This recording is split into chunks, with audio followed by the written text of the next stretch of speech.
We are living in a computer-programmed reality, and the only clue we have to it is when some variable is changed and some alteration in our reality occurs.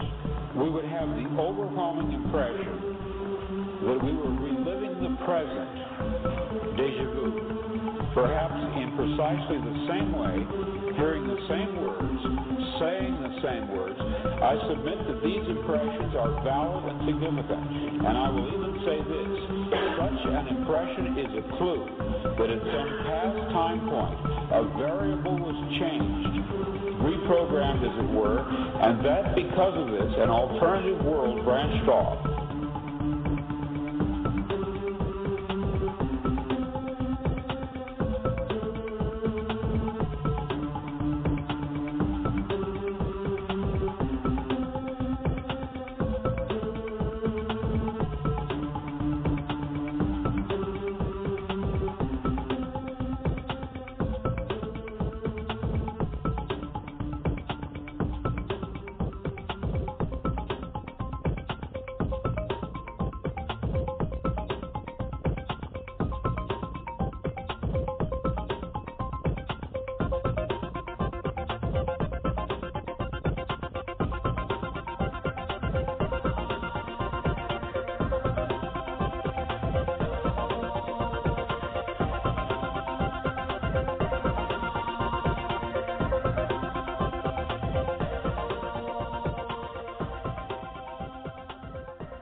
Hello and welcome back to another edition of the Friday FARcast.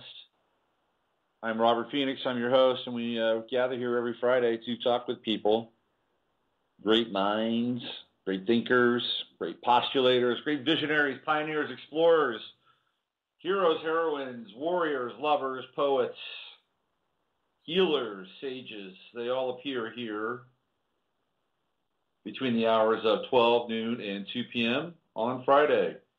And we have a pretty nice little chat room that takes place at the same time. And people get in there and talk and exchange ideas and recipes and who knows what else. We are expecting to have Courtney Brown on today, along with Patricia Cori. And Courtney is supposed to be here in the first hour, although I do not see him, which is unusual because Courtney is usually on time. He's an on-time guy. So hopefully he will meander over here and I can talk. If Dee, you are listening to this in real time, could you please try to track down our friend Courtney Brown and see if he's going to be coming onto the show? That would be wonderful. He's done it before. So, Dee, if you hear my voice, you could hopefully give him a shout. A lot is happening in the world, in case you haven't noticed it. Last week we talked about Flight 370. They supposedly found it. I'm not convinced they found it. I'm not even convinced it actually ever existed still to this point. Yes, I know I might have become cynical and hardened by things like Sandy Hook and the Boston Marathon and 9/11 and whatever other false flag / psyop psychological operations we're dealing with and distracting our attention. Now, what's interesting on a symbolic level is that there's a lot happening with the ocean around Flight 370 and Pisces and Neptune.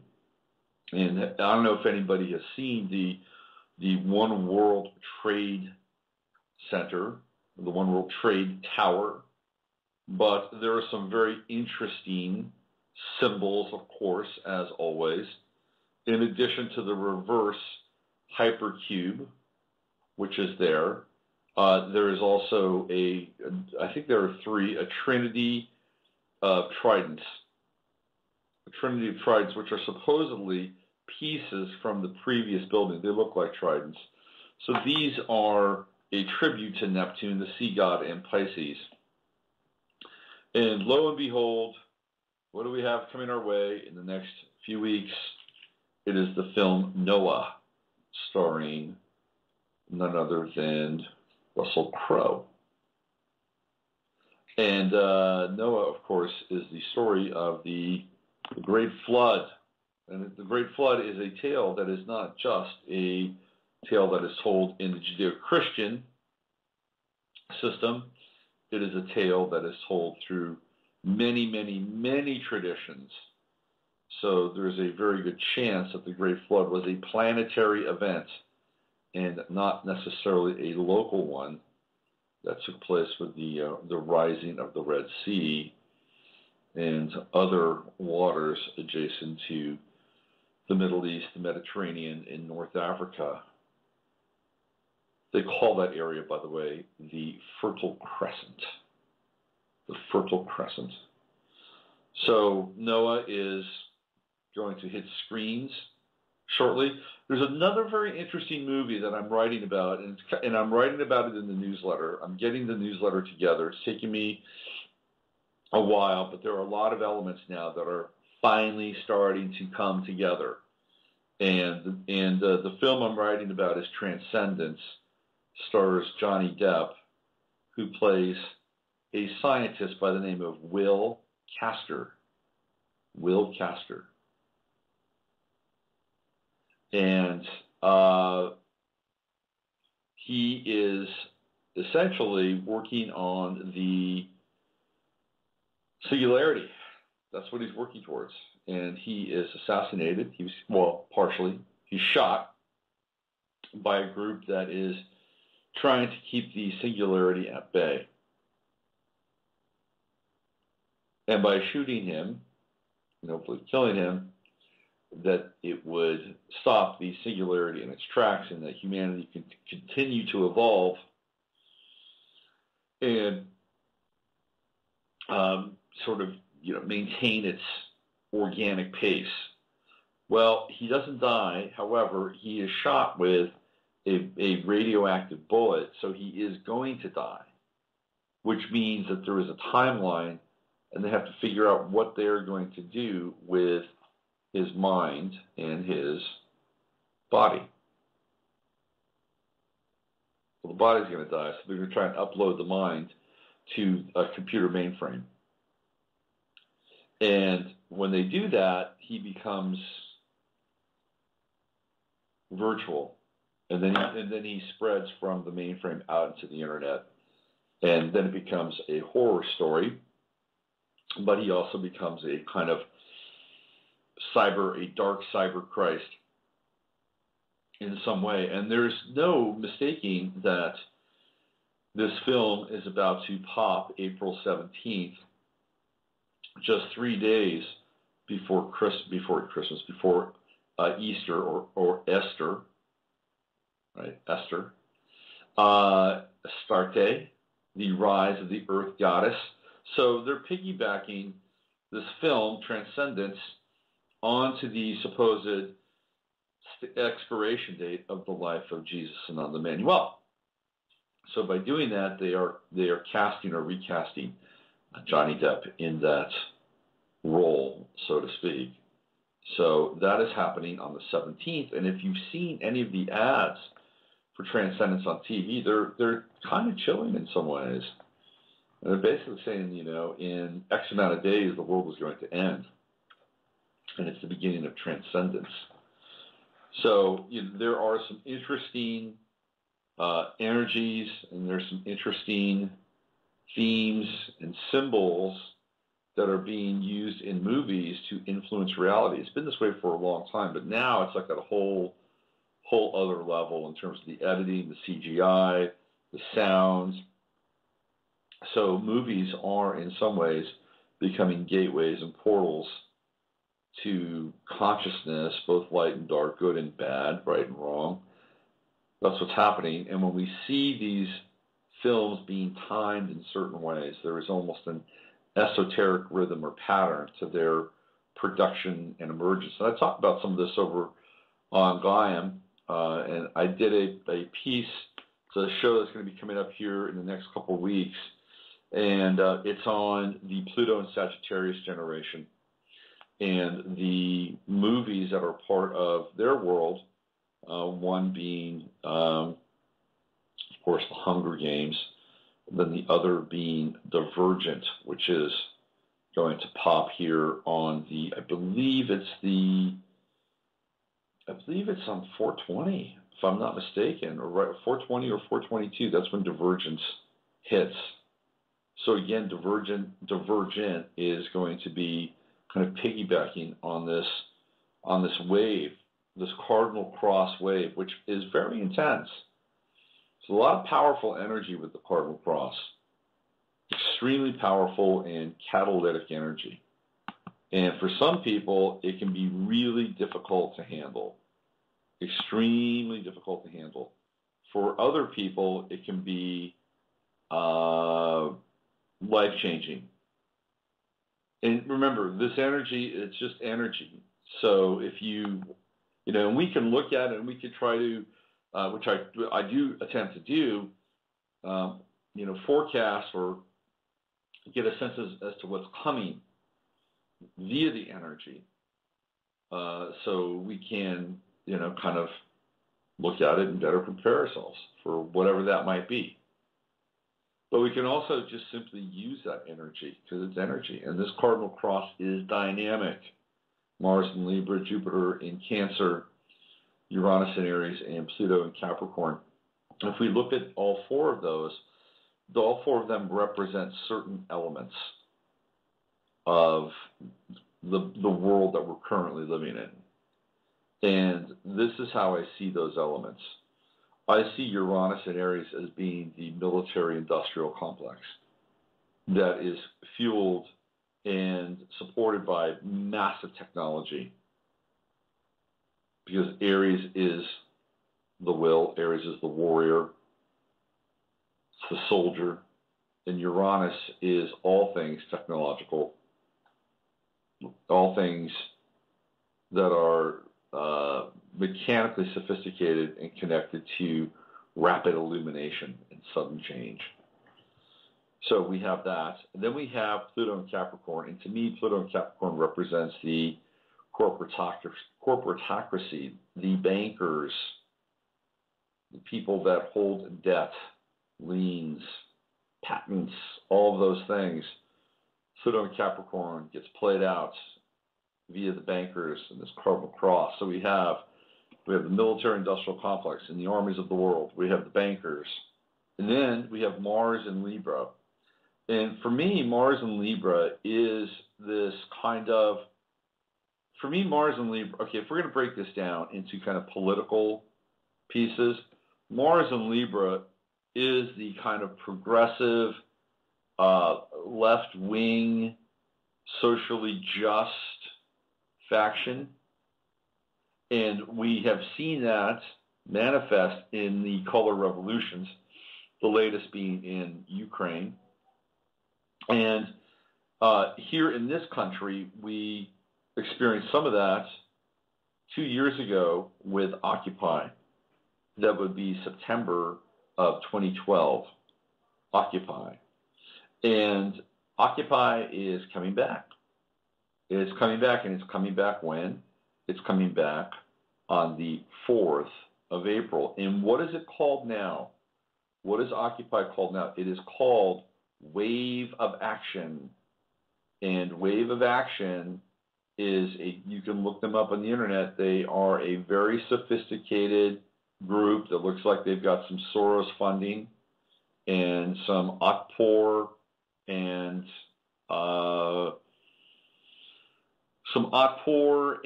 Canvas slightly backed ideology and playbook. However, it's a little bit different than it was last time. It's kind of like Occupy 2.0. In fact, they're calling for all these people to reoccupy the Occupy sites from 2012. Apparently, there was no Occupy Austin, which I thought was kind of interesting. There was an Occupy Texas State University, which is south of here.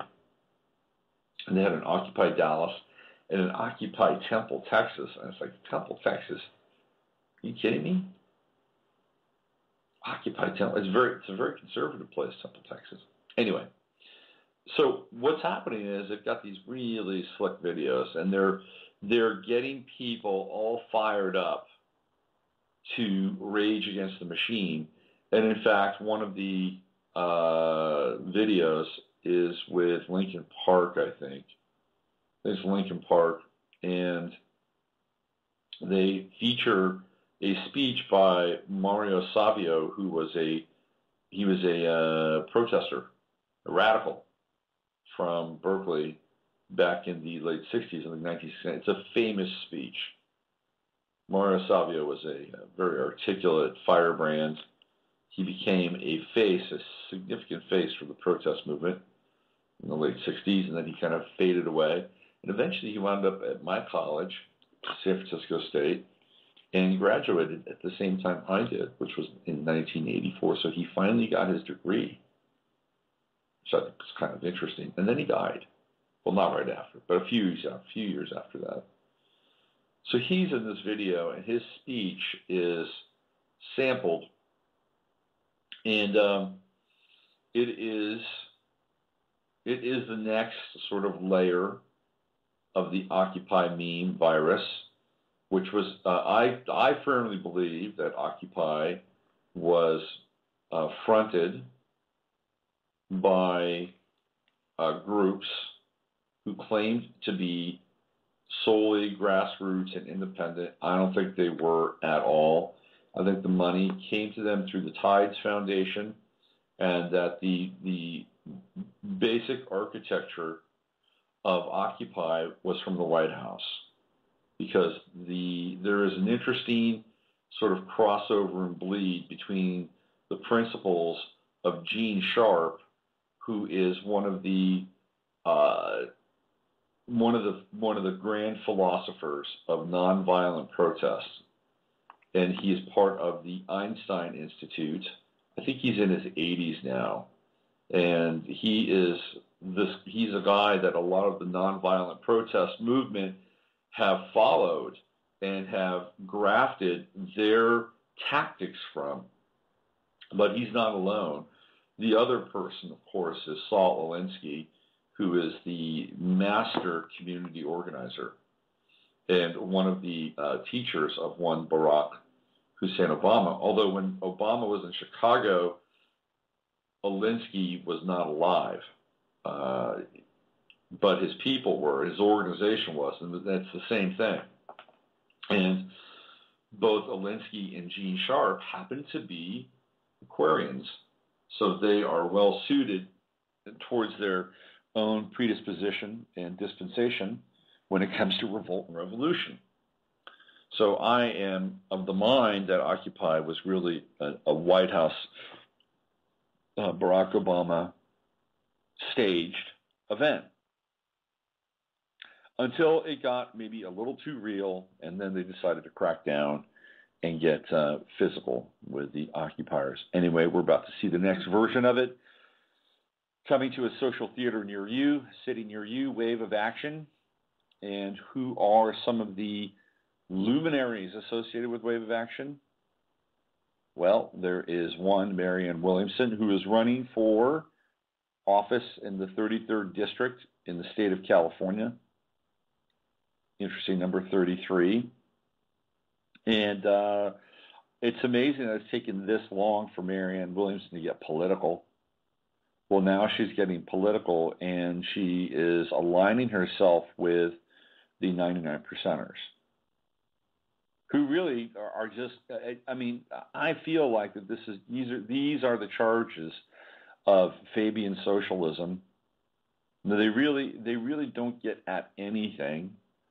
You know, what they do is they look at, you know, corporate greed, and they look at, you know, the 1%, and, you know, it's the vague boogeyman without any kind of face, without any kind of, you know, real description or identity, which is classic. Let's create the vague boogeyman, straw man, and then let's rail against that without really zeroing in on, you know, who is pulling the strings on a financial level, from a global level, going directly after them. Of course, they would never do that. Because if they did that, then it would get into some tricky areas now, wouldn't it? Another person associated with Wave of Action is Barbara Marx Hubbard. Imagine that. Now, Barbara Marx Hubbard did run for vice president at one point in time. I believe this was the 1984 election. She was on a ticket, and I've written about Barbara Marx Hubbard, whom I do not like. I'm being very upfront about it. I'm not a fan. Her father was a toy baron. Some of you might be old enough to remember Marx Toys. Interesting name, Marx. And Louis Marx was his name. And he made a ton of money in the toy industry. And he was one of the first people to profit from manufacturing toys in Japan. Right after the war, they decided to, rebuild Japan, and, who's over there? It's the Rockefellers, it's people like Louis Marx, it's all these American industrialists. Hey, cheap labor, let's go. We'll help them rebuild, and we'll put our factories there. That's how we'll rebuild Japan. And then we'll pay people pennies on the dollar, and we'll get really cheap goods. And looking back on it, they're probably not bad goods. I mean, at one point in time, you're like, oh, made in Japan. We'd rather have something made in the United States. But compared to China, Japan is like Germany when it comes to quality of goods. But anyway, Louis Marx made a ton of money. So Barbara Marx Hubbard is loaded. And I'm not a fan of the ideology. I'm just not. It's very, it's classic Luciferianism, and it's pretty easy to spot in her work. I've broken her work down quite a bit before in the past. So here we have Barbara Marx Hubbard now. It's an interesting name, too, isn't it? Marx Hubbard. It's like a combination of Karl Marx and L. Ron Hubbard. And then we have the third piece to Wave of Action. That third piece is Russell Brand. And Russell Brand is part of this movement. So now you have Marianne Williamson, Barbara Marx Hubbard, Russell Brand. You see where this is going? What they're trying to do is they're trying to bring together three groups, for the most part. Three groups. The Marianne Williamson is kind of an edge baby boomer / Generation Zero person. She's more baby boom and to some extent Generation Zero. Barbara Marx Hubbard is definitely a baby boomer personality and a baby boomer symbol, Pluto and Leo symbol. And then we have Russell Brand, who is the millennial. He's the symbol for the millennials, even though he's born with Pluto and Libra in his chart. But he's the Pied Piper of the new age, the new dawn, and he's part of this. He is the Christ full figure of this movement. So, Wave of Action. Now, here we go. We started off with talking about Uranus and Aries, which is the military-industrial complex, loaded with technology, right? Drones, satellites, death rays, hyper-listening devices, who knows what else they've got.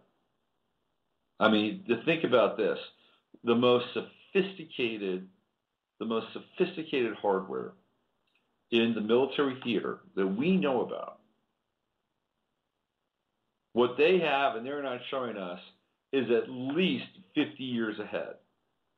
And remember, we're talking 50 years in a quantum age where 50 years is almost like 200 years. So they're sitting on some pretty sexy stuff, some pretty high-powered toys. So Uranus and Aries military-industrial complex with a tech fetish. Then we have Pluto and Capricorn, right? Lustful, greedy bankers on steroids in nitrous oxide. That's Pluto and Capricorn. And then we have Mars and Libra, which is the Reoccupy faction. fueled by wave of action, raise your fist in the air, outpour style, reoccupy, take the man down, take the machine down, we have to be human again. And that's going to be popularized and led by those three people, and perhaps more that jump on that bandwagon. But those are three that I know of that are embedded in the wave of action movement. The fourth piece here, Jupiter in Cancer, is the what I would call the conservative / libertarian mindset and faction, which is don't tread on me, leave us alone, we'll leave you alone. All they want to do is exercise their basic freedoms as put forth under the Constitution. That's one kind of angle of it. Another angle would be sort of on the more conservative, Christian tip, where, abortion is not just frowned upon, but considered a murder and a sin against God. The lack of taxation or the desire to not pay taxes that gets funneled into this group. And it's also, there's kind of an organic spectra to it as well, which means that that the Jupiter in Cancer is indicative of people that want to grow their own food or hold values that are more closely aligned with the land or more organically based rhythms. So these would also be people that would be non-GMO people that would be non-vaccine people that would, this is the Jupiter in Cancer group. So on one end, we have kind of slightly enlightened libertarians with, working knowledge of herbs and plants and all kinds of other interesting stuff. And on the other end, it's, your conservative Christian element, which is ready to die for God and hope to be a part of the rapture and the afterlife and all that stuff. So these are the elements of the Cardinal Cross, and they're all coming into play. And everybody's going to get something out of this energy, trust me, because they're gonna get lit up, and it's going to be interesting to see how the squares are holding up against one another and pushing up against one another as a result of all this. And that's coming. That is coming soon. April 15th, new moon, lunar eclipse, blood moon, Passover, transcendence. Can you dig it? All right, so I'm going to try to track down Courtney Brown and see what's happening here, see if I can find him. Maybe he is confused with the time, or maybe he's just remote viewed me into the future and decided I wasn't worth speaking to today. So why don't we try to play a little bit of music here, and let's see what we come up with Mr. Brown. I kind of miss Man Called Clay. Let me see if I can find some of his music here. One Splendid Buzz. This is Man Called Clay. I haven't played his stuff in a long time. I'm going to play this, and then when I get back, hopefully I'll have a better understanding and a clearer vision as to where Courtney Brown is and if he's going to show up. You're listening to the Friday FARcast. I'm Robert Phoenix. I'll be back in 5 minutes, 39 seconds.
That was Man Called Clay, One Splendid Buzz.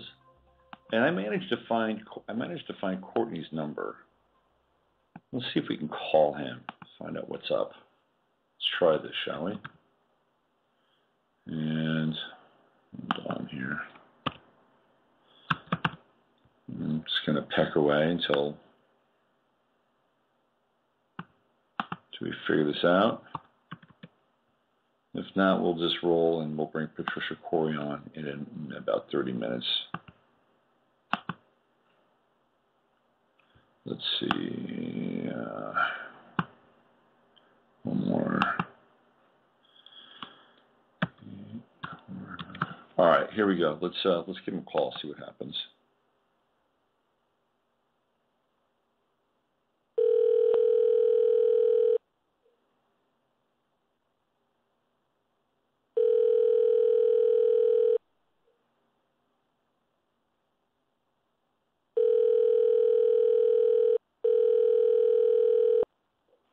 Hello. Please leave a message after the tone.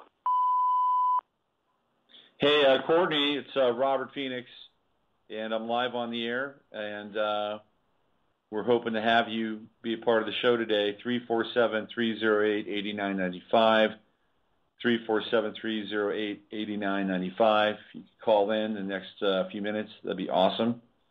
And if not, well, we'll see you next time. So I'll leave you a message. Thank you, Courtney. So there we go.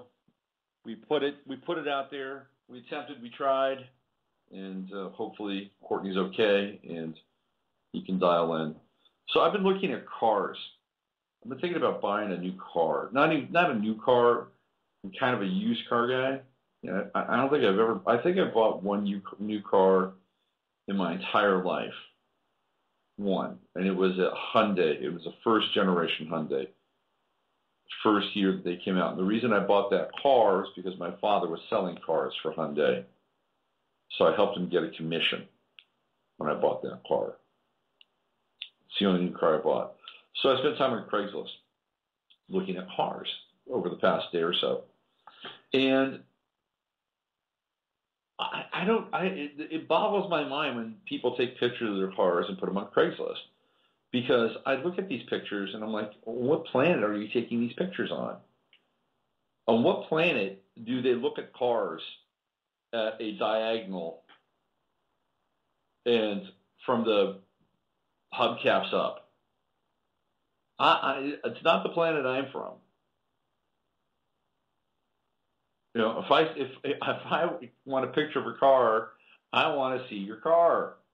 I don't want to see some, slanted and slightly distorted image from about 3 or 4 different angles. I mean, maybe they're trying to hide the car or the truck's most obvious blemishes. But I got to tell you, it's not working. It's not working. Just take a picture of her car. That would be helpful. So I've been looking for a new car. Not really a new car, a used car. I love my car, by the way. I have a 1990, actually it's a 1980 Mercedes diesel, and I love that car. But it's kind of fallen apart a little bit. It needs a new transmission. It's at that stage. It's either go big or go home. So I've been looking at options and alternatives. So we're just going to sit here and talk for a while until Patricia Cori jumps on in about 20 minutes, which she will. So we have the Grand Cross. That's happening. And I just talked about Wave of Action, which is the new Reoccupy movement. You're going to see it. You're going to hear it. And I'm telling you, Russell Brand is going to be everywhere. So again, it's this attempt to unite these different factions via astrological generational configuration. Pluto and Leo, Pluto and Libra, Pluto and Scorpio, Pluto and Virgo, they don't really care so much about, to be honest with you. Pluto and Virgo is interesting. It's an interesting subgeneration. not just because I happen to be part of it, but it just is. Because there's a lot of sort of astrological diversity with the outer planets, because there is the early part of Pluto and Virgo. It also has Uranus and Leo connected to it. And then Uranus moves into Virgo, so then you have the Uranus and Pluto conjunction, which is a whole other subset of the Pluto and Virgo generation. And that Uranus-Pluto conjunction is very powerful. Very, very powerful. The next Uranus, I think, Pluto conjunction was Pluto in Libra. I think it was Pluto in Libra and Uranus. Well, I'm not sure if Uranus was in Libra at the same time. But the Pluto-Uranus conjunction, which took place roughly from about 1964, 65 up through 1969, with the real intense degrees being in the late 1960s. And here's a Skype call. I wonder if this is Courtney. Let's find out. Hello? Hello, this is Courtney. Hey, Courtney, my message in a bottle worked, huh? Yeah, I'm supposed to be, we're starting at 2 o'clock, that's what I was told. No, it's 12 noon Central. So I'm not sure. No, I was. Yeah, I'm not sure. I'm sitting around just waiting to call in. Okay, I apologize. A bit of a snafu here. I apologize, Courtney. Normally. No, that's okay. Yeah. Hey, so let's get to it. Let's find out what you're up to. I had a look at some of the material around the announcement. Pretty interesting stuff as it relates to the pyramid in Giza. But also, for the first time, you're really, I think, bringing your remote viewing team out into the open and sort of showcasing their talents and skills and abilities. Do you want to talk about the announcement and also, bringing your team more out into the front of what you're doing here? Yeah. I'm really sorry there was a screw up on timing, because this is anyway. So, but this is great. So I'm Courtney Brown, and I'm the director of the Farsight Institute. That's FARSIGHT.org, because we're a nonprofit. And we're the only civilian shop that has these full-blown studies on the science of remote viewing, as it is done using the procedures that were developed by the United States military and used for espionage, or methodologies that are derivative of those procedures. And we have done a great number of projects over the years. We're really the only science venue that exists with all these projects.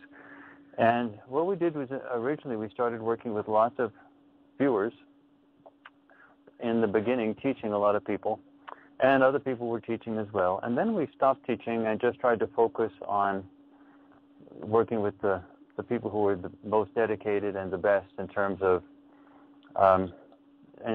being able to do these things. And so now we're at the top of our game. This has been almost 20 years.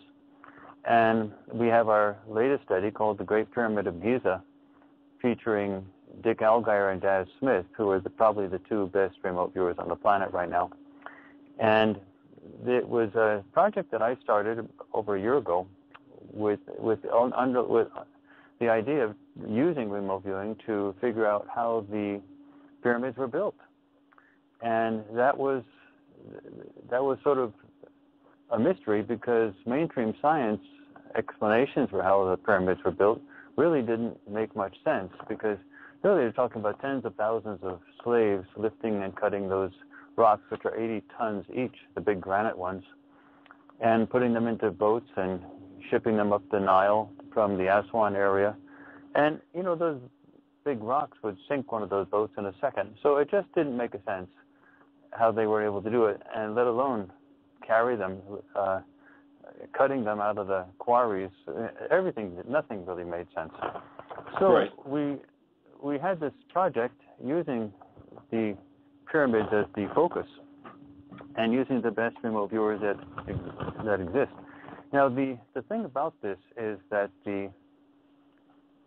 idea of using remote viewing at all is a big problem because a lot of people don't know it exists or don't believe it exists. And so what was done in this project that was very different from past projects is we had 2 viewers that were fully trained to do the remote viewing live in front of whiteboards, so standing up, and without using the sort of arcane, idiosyncratic sort of detail of the methodology itself. So in the past, people, when they looked at remote viewing studies, they had to sort of know something about the procedures, the methodologies themselves, and they're normally done with pen and paper, where you try to compare doodles on the paper to what the thing is that the person is supposed to be describing.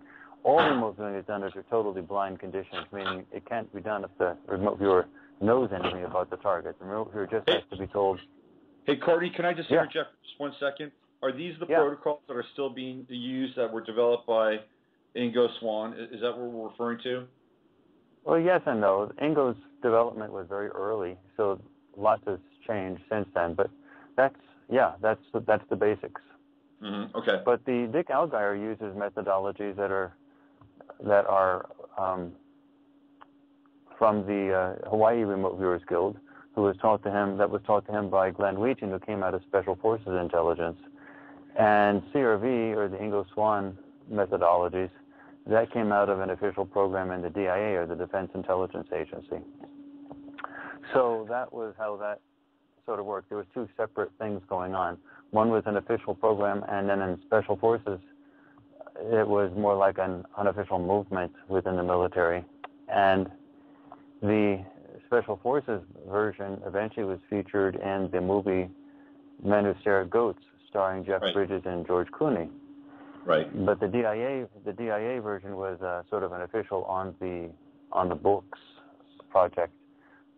Anyway, but different methodologies sort of came out of it.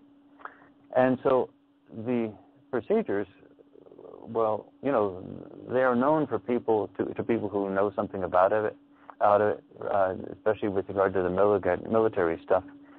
But most people don't know anything about it. So the idea was to get remote viewing to a level where it could be done, and the procedures would sort of be secondary.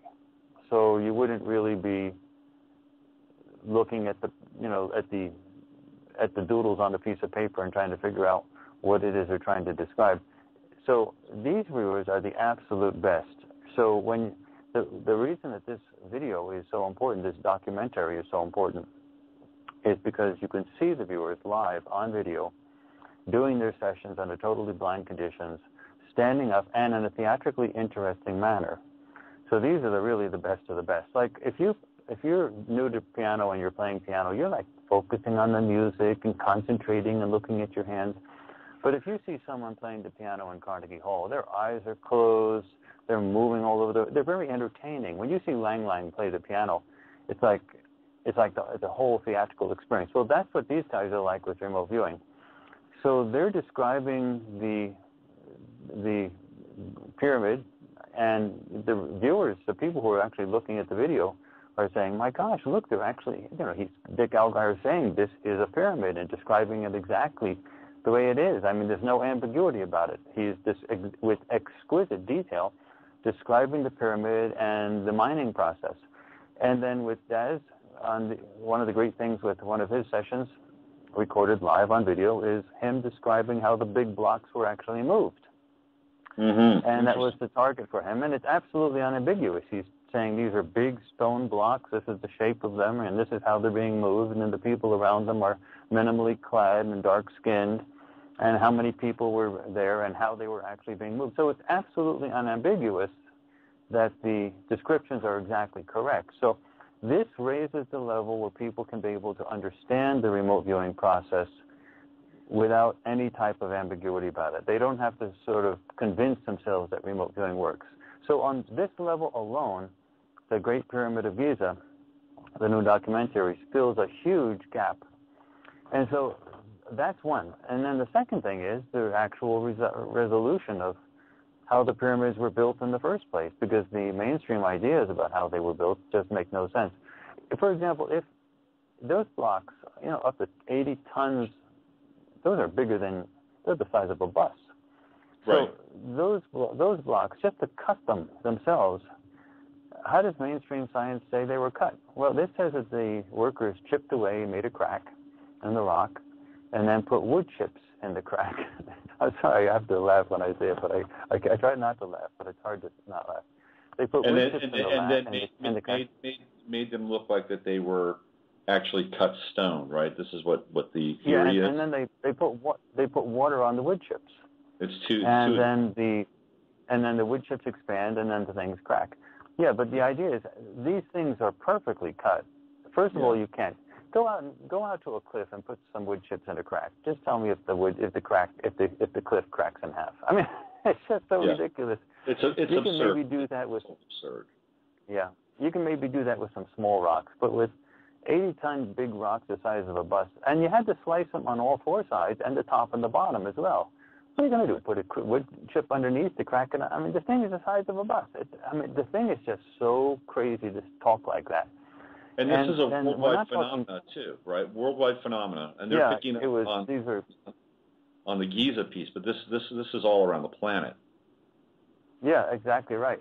So the whole idea that these pyramids were built with just slaves lifting up these things and and they say, well, they could have rolled logs and rolled them on top of logs. I mean, how could they cut them, let alone put them on the top of rocks, on the top of logs? They had no machinery that could do that type of thing. And how could they really put them on a boat? I mean, honestly, how are you going to put them on a boat? And how are you going to keep the boat from sinking? The thing would, I mean, just imagine a canoe out in the water and then putting an automobile on top of it. I mean, it would just sink in a second. 80 tons is 80 tons. It's not a joke. Right. And so you can't float that with a reed or wooden boat. No, you would have to get like a sequoia or a redwood, which are not indigenous to that area, in order to handle that mass. So I don't know any way they could have done it back in those days. Anyway, so what we found out is that there actually was extraterrestrial technology involved in the cutting, in the mining, and in the moving of those rocks. And that the manual workers did not have to use any brute force in pushing, that the rocks themselves were levitated between 18 and 24 inches above. They basically floated like a hovercraft, and they were just guided or manipulated into place. So that result came out really beautiful, and it's under totally blind conditions. And the way Daz was describing the actual physical blocks and how they're being put into place in the construction of the pyramid, I mean, it leaves no ambiguity that he knew that he was perceiving the correct thing. Now, the levitation technology is interesting because we already know a number of forms of levitation. There's acoustic levitation, which you can see videos of in YouTube. And Daz did say that sound was part of this, but not all of it. There's something else. He called it sound plus. But there's also magnetic levitation, and we have trains in Japan that go 200 miles an hour, and they don't touch anything. They're levitated above the whatever it is that they run on above. I guess it's not rail tracks, so it's whatever it is, they're levitated above it and go 200 miles an hour. So we're already familiar with, significant forms of levitation. And those trains in Japan are sort of on the level of a big stone block, because they're big, they're heavy. So we already use reverse polarity. They use reverse polarity on those trains to lift them above the track, right? They create a magnetic field, so they're traveling on the magnetic field. That's how that works. Well, and we don't know the exact form of levitation, but it is clear that levitation is not totally alien to us at this point. And given more advanced technology, there's probably other ways you can lift things. And so what we have is, a believable understanding given the facts on the ground that we have today, meaning there's no other way we can think of. Now, if you think about it, the mainstream scientists say that the pyramids were constructed over a 20-year period. Well, if that's true, then 12 of these huge blocks would have had to have been cut from the quarry, transported to the Giza site. The quarry was 500 miles away in the Aswan area. Transported to the Giza site and installed every hour of every 24-hour day for 20 years. Now, give me a break. Yeah. That's just so ridiculous you don't know what to think. So, they had to have some other way of doing it. Now, Dick Allgaier did extensive work on the mining process, and again he found extraterrestrial involvement, that there was the cutting was not at all done with hammers and wood chips. The cutting was done with what you might call Star Wars type laser weapons. Yeah, it was energy-based beam technology. They melted the rock on the sides, and that's how they got those rocks to be so perfect. There's no gap between the rocks. The rocks are absolutely perfect, and they're matching throughout the entire pyramid. So what they did to do that is they cut it with this beam technology. And when the beam technology was used, it produced liquid rock, and that's volcanism. And there's a huge amount of toxic stuff that comes out. You can't breathe that and survive. Like, you can't breathe the fumes of a volcano and survive. So basically what the extraterrestrials did is they genetically engineered a crop of humans. They weren't humans, actually. They were small, short clones that were designed especially to withstand those conditions. And they also had a face mask that had eye protection and some filtration. But, even they became defective, and new crops had to be done. But they were not normal humans. The normal humans were the ones who assembled the pyramid, but the ones who did the mining were these short clones. And they just operated until they became defective, and then replacements had to be used. And Dick Allgaier actually watched the entire mining process, and the construction of the pyramid, the use of the pyramid when it was fully constructed for the first time, the assembly of the pyramid, those sort of verifiable parts, because those were the targets that they were supposed to be watching and looking at, even though they didn't know that, because it's all done under blind conditions. Those things are as good as if they were there and saw it with their own eyes. It's that the quality of the remote viewing is that good. So that's why we really emphasize to people that they have to see the documentary to understand not just that the remote viewing can be done, but the quality of the data is unprecedented in its quality. So that this is really, really, really valuable for people just on the level of recognizing that remote viewing is real.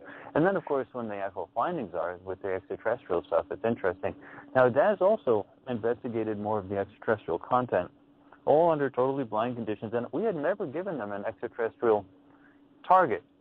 So they were not expecting it, and they worked under a host of projects going back almost 10 years at the Institute. So, we'd never given them extraterrestrial targets, and I was not expecting an extraterrestrial content to this. I was expecting some way to figure out how those pyramids were built, but I wasn't expecting extraterrestrials to pop up.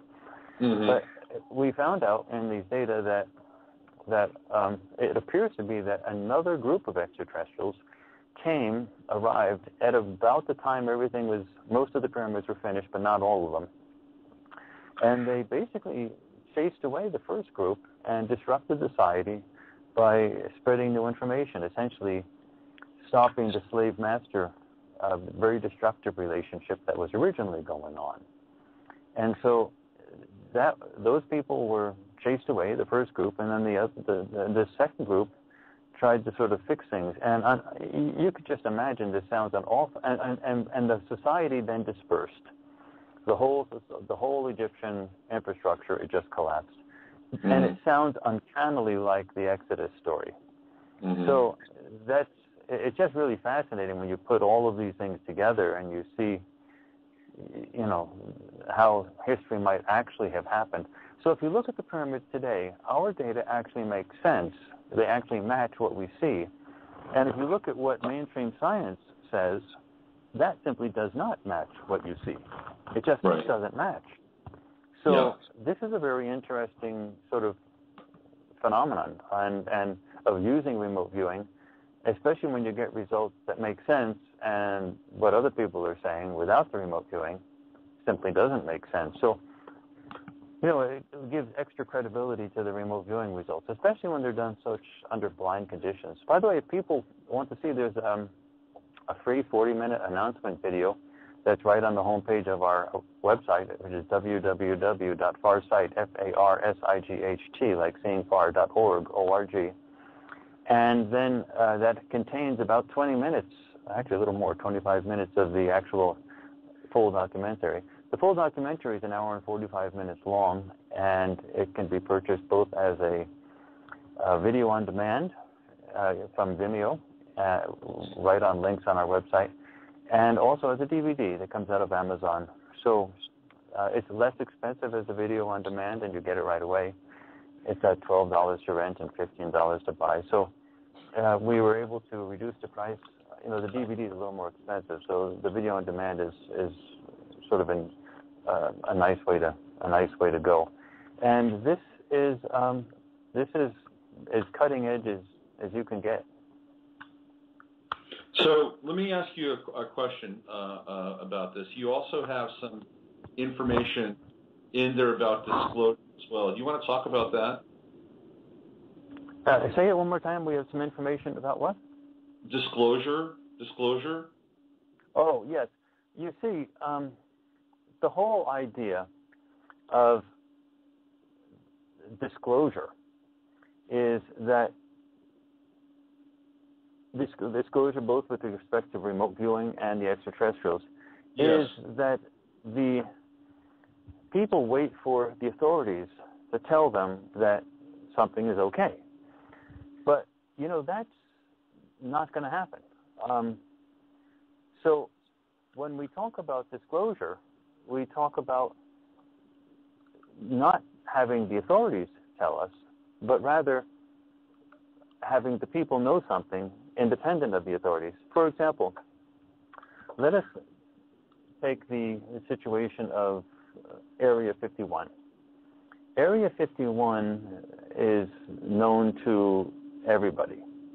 I mean, there's no ambiguity about Area 51. So when you think about Area 51, they have tour buses that go by it. I believe people have been knowing about it for decades and decades and decades. But the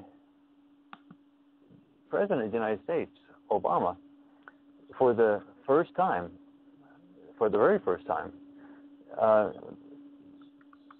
acknowledged the existence of Area 51 on 3 weeks ago. Yeah, he did. Now, there was never a president that mentioned it publicly before that. So that's what the authorities do with disclosure, meaning it simply doesn't happen. Right. So anyway, that's the problem. So when you're talking about disclosure, just simply forget about the authorities telling you something. It's something else. You actually have to actually go directly to the people and show them unambiguous evidence. The authorities will eventually acknowledge something when it becomes to the point that it just looks like they're ridiculous. But they're not involved in disclosure. So disclosure has nothing to do with the authorities. So with remote viewing, just the existence of remote viewing is part of disclosure, because the idea within the U.S. military that developed the remote viewing procedures was never to let it out into the mainstream. So as long as it stayed within these arcane methodologies that you have to know and understand in order to see if it works, and you keep it within the New Age community, there's never a problem. Right. So the issue is, how do you escape from that? Well, you have to develop the level of remote viewing to the point where it's not needing to have a knowledge of the actual procedures in order to see that the remote viewing is being done. That requires a level of capability that had never been achieved before, and that's what we have now. So we have with people like Daz Smith and Dick Algar a level of ability that is unprecedented. It took us 20 years to get to this. We're at the absolute top of our game. The only downside to this whole thing, and I wanted before I get into the downside of the whole thing, which is something that's very important for people to know, I want to double check on the time, because I really thought the interview was starting around now. I'm looking at an email from be, and it said 1 o'clock Central, which is 2 o'clock my time. So I want to make sure, do we have enough, how much time do we have left in the interview? I think we're good. I think we have at least another 25 minutes or so. Okay, great. Yeah, I'm awful sorry that it must have just been a typo on her part. I found another email where it was saying 12 o'clock, but I looked at the first email when I wrote it down, and that said 1 o'clock Central. So yeah, what happened came about. Yeah, just to clarify, we had another guest, and we had to move some stuff around. So when you wanted to call in at 12 noon, we moved the other guest. Oh, I see. And so it was probably originally for 1 o'clock Central, and then what happened was that I wrote that down, and then when I got the later email, it said 12, but I didn't know that I was supposed to go back to my notes and change the. I just assumed it was the same on my notes. We have gotten to the roots of this. Yes. Yeah. Okay, so let me tell you the sort of downside to all of this. So, Robert, this is really important. Dick Allgaier had a concussion. Remember, there's nobody like Dick and Daz. It took us 20 years to get to this point. Dick Allgaier had a concussion a couple of years back, lost his job as a celebrity newscaster, and it didn't affect his remote viewing, and he's recovered from the concussion. But he's essentially retired, and he's getting older, and he can't handle the level of he's fully recovered, but he can't handle the level of stress that you had with in a newsroom with all the noise and working 10 hours a day and so on. So he's the only one that is really capable, in my view, of teaching the HRVG methodology, which is very different from the CRV methodology, to large numbers. And really, we don't have many. I'm just thinking he's probably going to retire entirely within a couple of years. And so we're really talking about when he goes, the HRVG methodology is gone forever. It was originally designed to be taught for about, in my view, about 10 people and stick in Hawaii, but never to millions. And what we need to do is to create a video set, a big one, that will contain all the methodologies of the HRVG so that they can be learned by other people later. And we don't have the resources to do that, so right now at least. And so we're really looking at a great timeline with regard, a short timeline with respect to Dick that's very concerning. And then with Daz, who's the second person, he's a graphic artist, a great graphic artist, but he's, in the economy the way it is, it's very difficult for him to find enough work. He's broke. Mm-hmm. So he's actually been talking to me over the last few months about leaving remote viewing entirely and looking for a manual labor job just in order to put food in the mouths of his family. So, wow.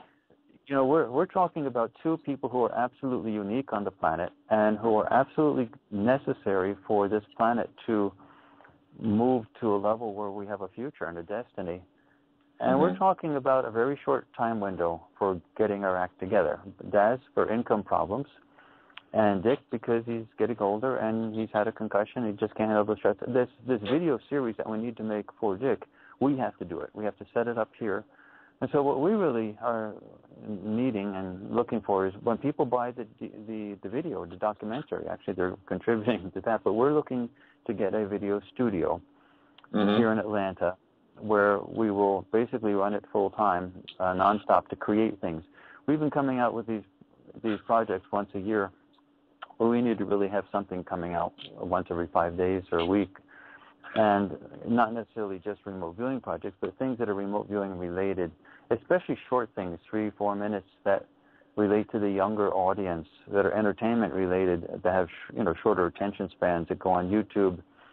If you only come out with something once a year, you don't have any relevance to that audience, and the young people are the ones that really need to know about this. So we have lots of content that we could put up in short things that are very entertaining, a lot of things that are humorous, because that young audience requires humor. They have to be fun, but we need to basically live in the studio to produce this nonstop. And in the process, we also have to get this educational set made that's going to take a couple months with Dick Algeier in the studio. And we have to put him someplace. We can't have him sleep in the back of a car. So he's got to come to Atlanta, and we have to do this for him, and we'll handle all the stuff. Anyway, we don't have the ability to do that now. We have two bank accounts. We have a for-profit that sells the videos, and and we have a non-profit which does all the basic research. In the for-profit, we have about $500. Actually, it's a little less. I think it's $300 in the bank account now.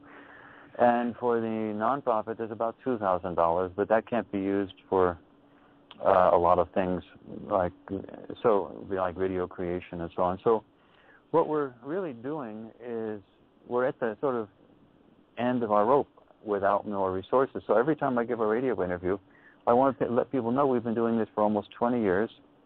We're at the absolute top of our game.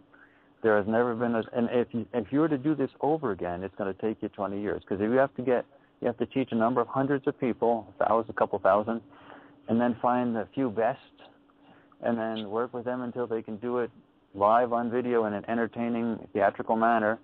You're talking a 20-year span before you do all that, and you'll be back in the exact same position we are now.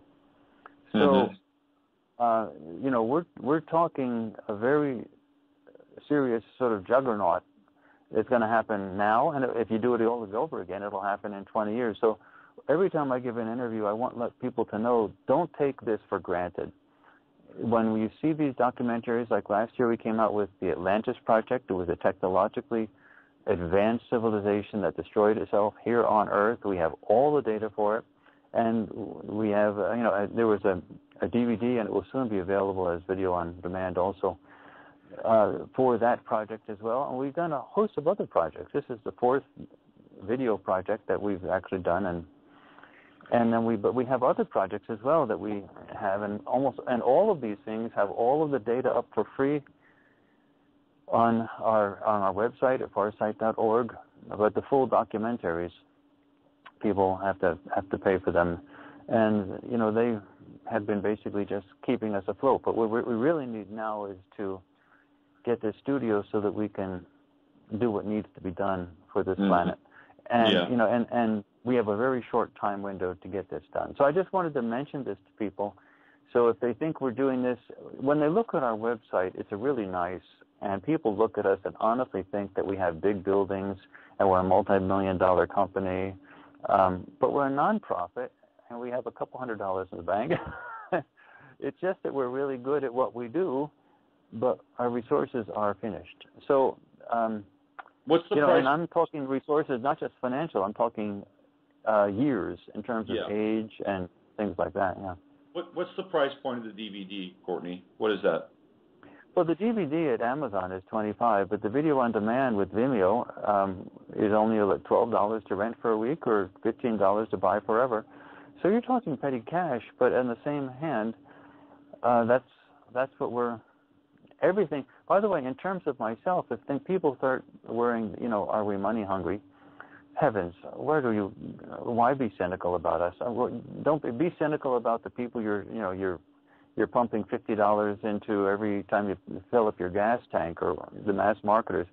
I have contributed close to. I've stopped counting over $100,000, but it's really close to $200,000 of my own income to Farsight over the years. I've never taken anything. I've contributed. The reason we have these projects is I keep paying for them.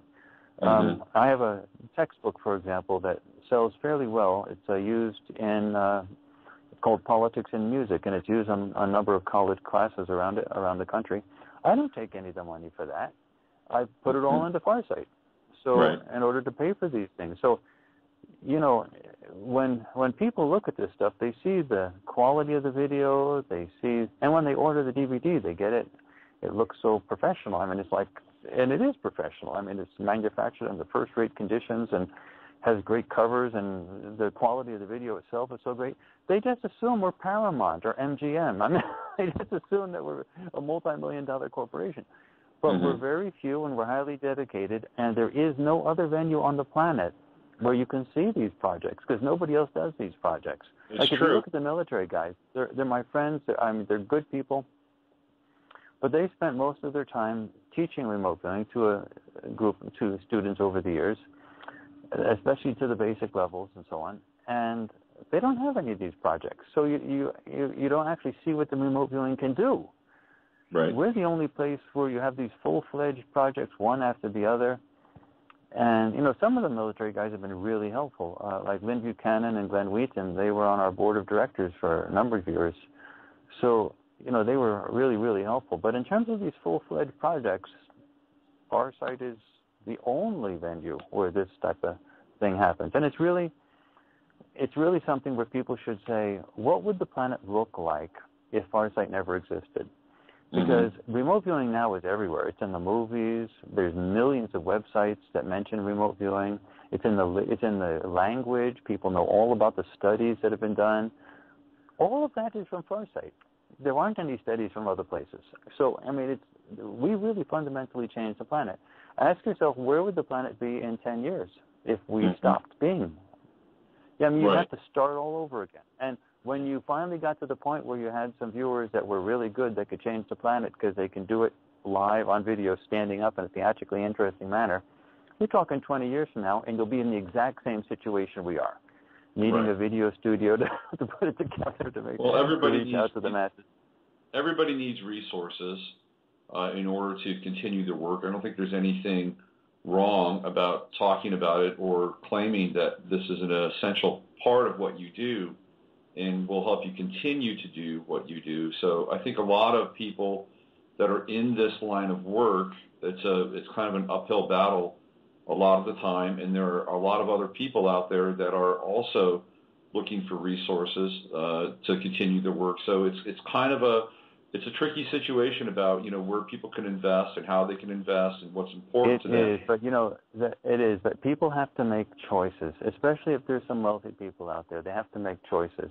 What will actually make the biggest difference? For example, I'm a great fan of George Lucas and his wife Melody Hobson. So George Lucas is really interesting. He sold his whole film studio to Disney. Yep. And he got $4 billion for it. And he gave it away to educational stuff. He didn't need it. He's so rich, he didn't need $4 billion. And I'm sort of saying, giving it away to educational stuff, that simply extends the status quo. That's just giving money away to the status quo. And it does some good. I'm not saying it doesn't do good. But out of that $4 billion, $200,000 would have changed the planet. And I'm not criticizing George. I love George. He doesn't even know about us. He doesn't even know we exist. The point is that you're seeing tremendous levels of resources go in different directions that will fundamentally not change the planet.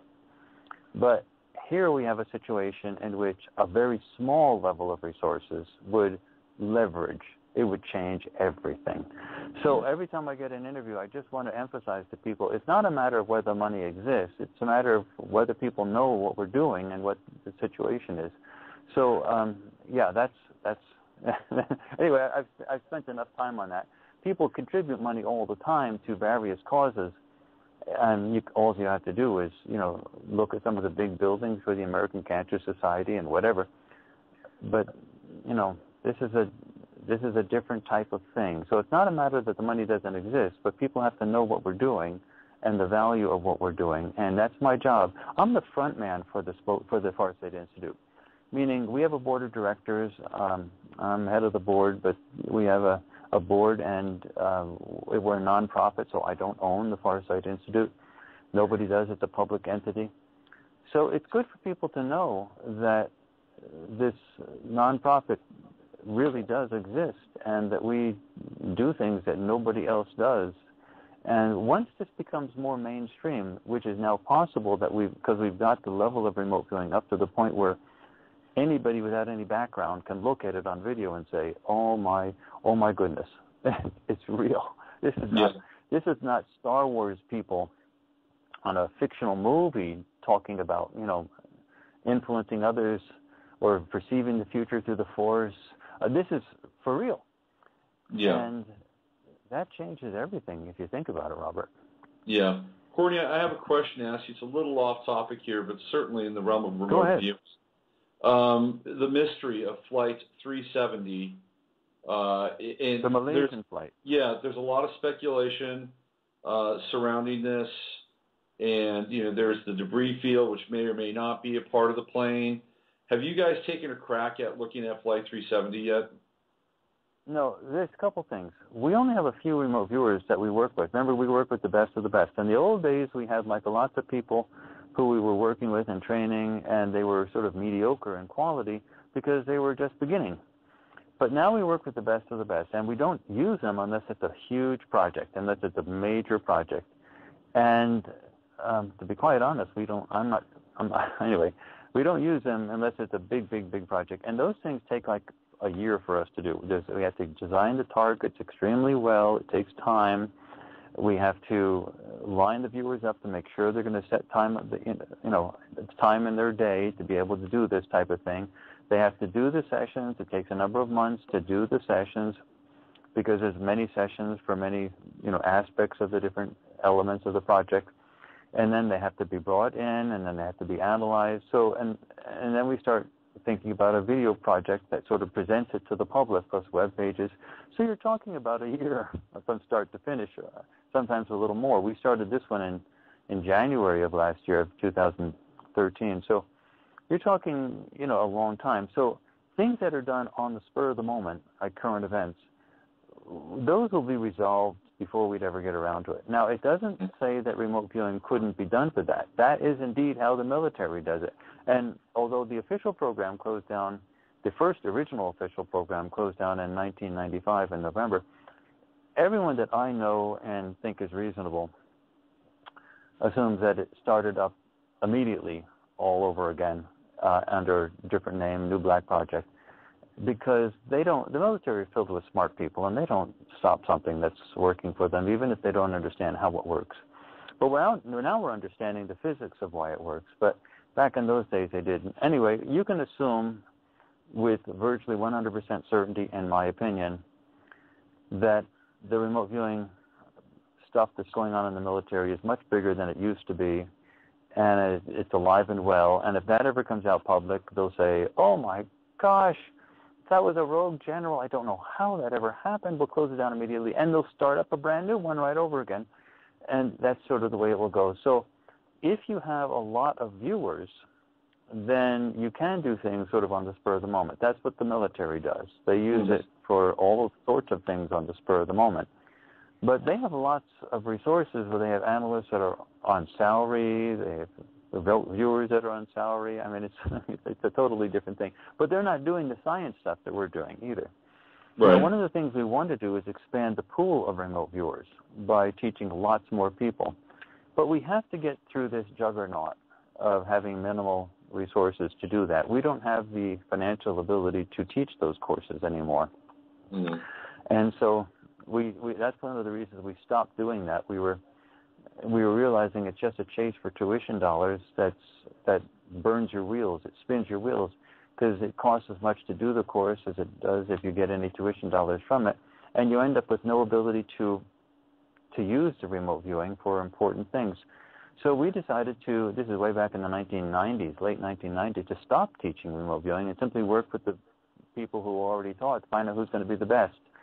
Right. And then with that, change everything by showing people what can really happen. And so now we're here. We're at the top of our game. We have never been as good as we are now, and we will probably never get better, because it's hard to imagine remote viewing being better. The quality of the remote viewing that you get in the Great Pyramid of Giza is honestly, Robert, it's as good as if those two guys were there with their own eyes and seeing it. Mm-hmm. That's the quality of the remote viewing, and that took us 20 years to get here. Right. That was not done in a day. The level of training is enormous. Like when I just went to a piano concert the other day. Here at I'm a professor at Emory University, and I don't do any remote viewing stuff at Emory. But I'm a mathematician, applied mathematician in the social sciences. But I went to a piano concert there, and the pianist was actually a faculty member here at Emory. Wow, he was great. I mean, he was so great. He basically had his eyes closed when he was playing. long gray hair, the amount of charisma coming out with his movements of his hands and his head and his whole body when he was sitting at the piano. It was just an enormous experience. And that's the type of thing you get when you look at these remote viewers. And it's that type of power that comes across because they're so fluent with it. They're so easy with it. Right. It's extraordinary. And when you hear a great pianist play the piano and you see it in front of you, that's when you realize what that piano can really do. That's when you realize what it's possible to do.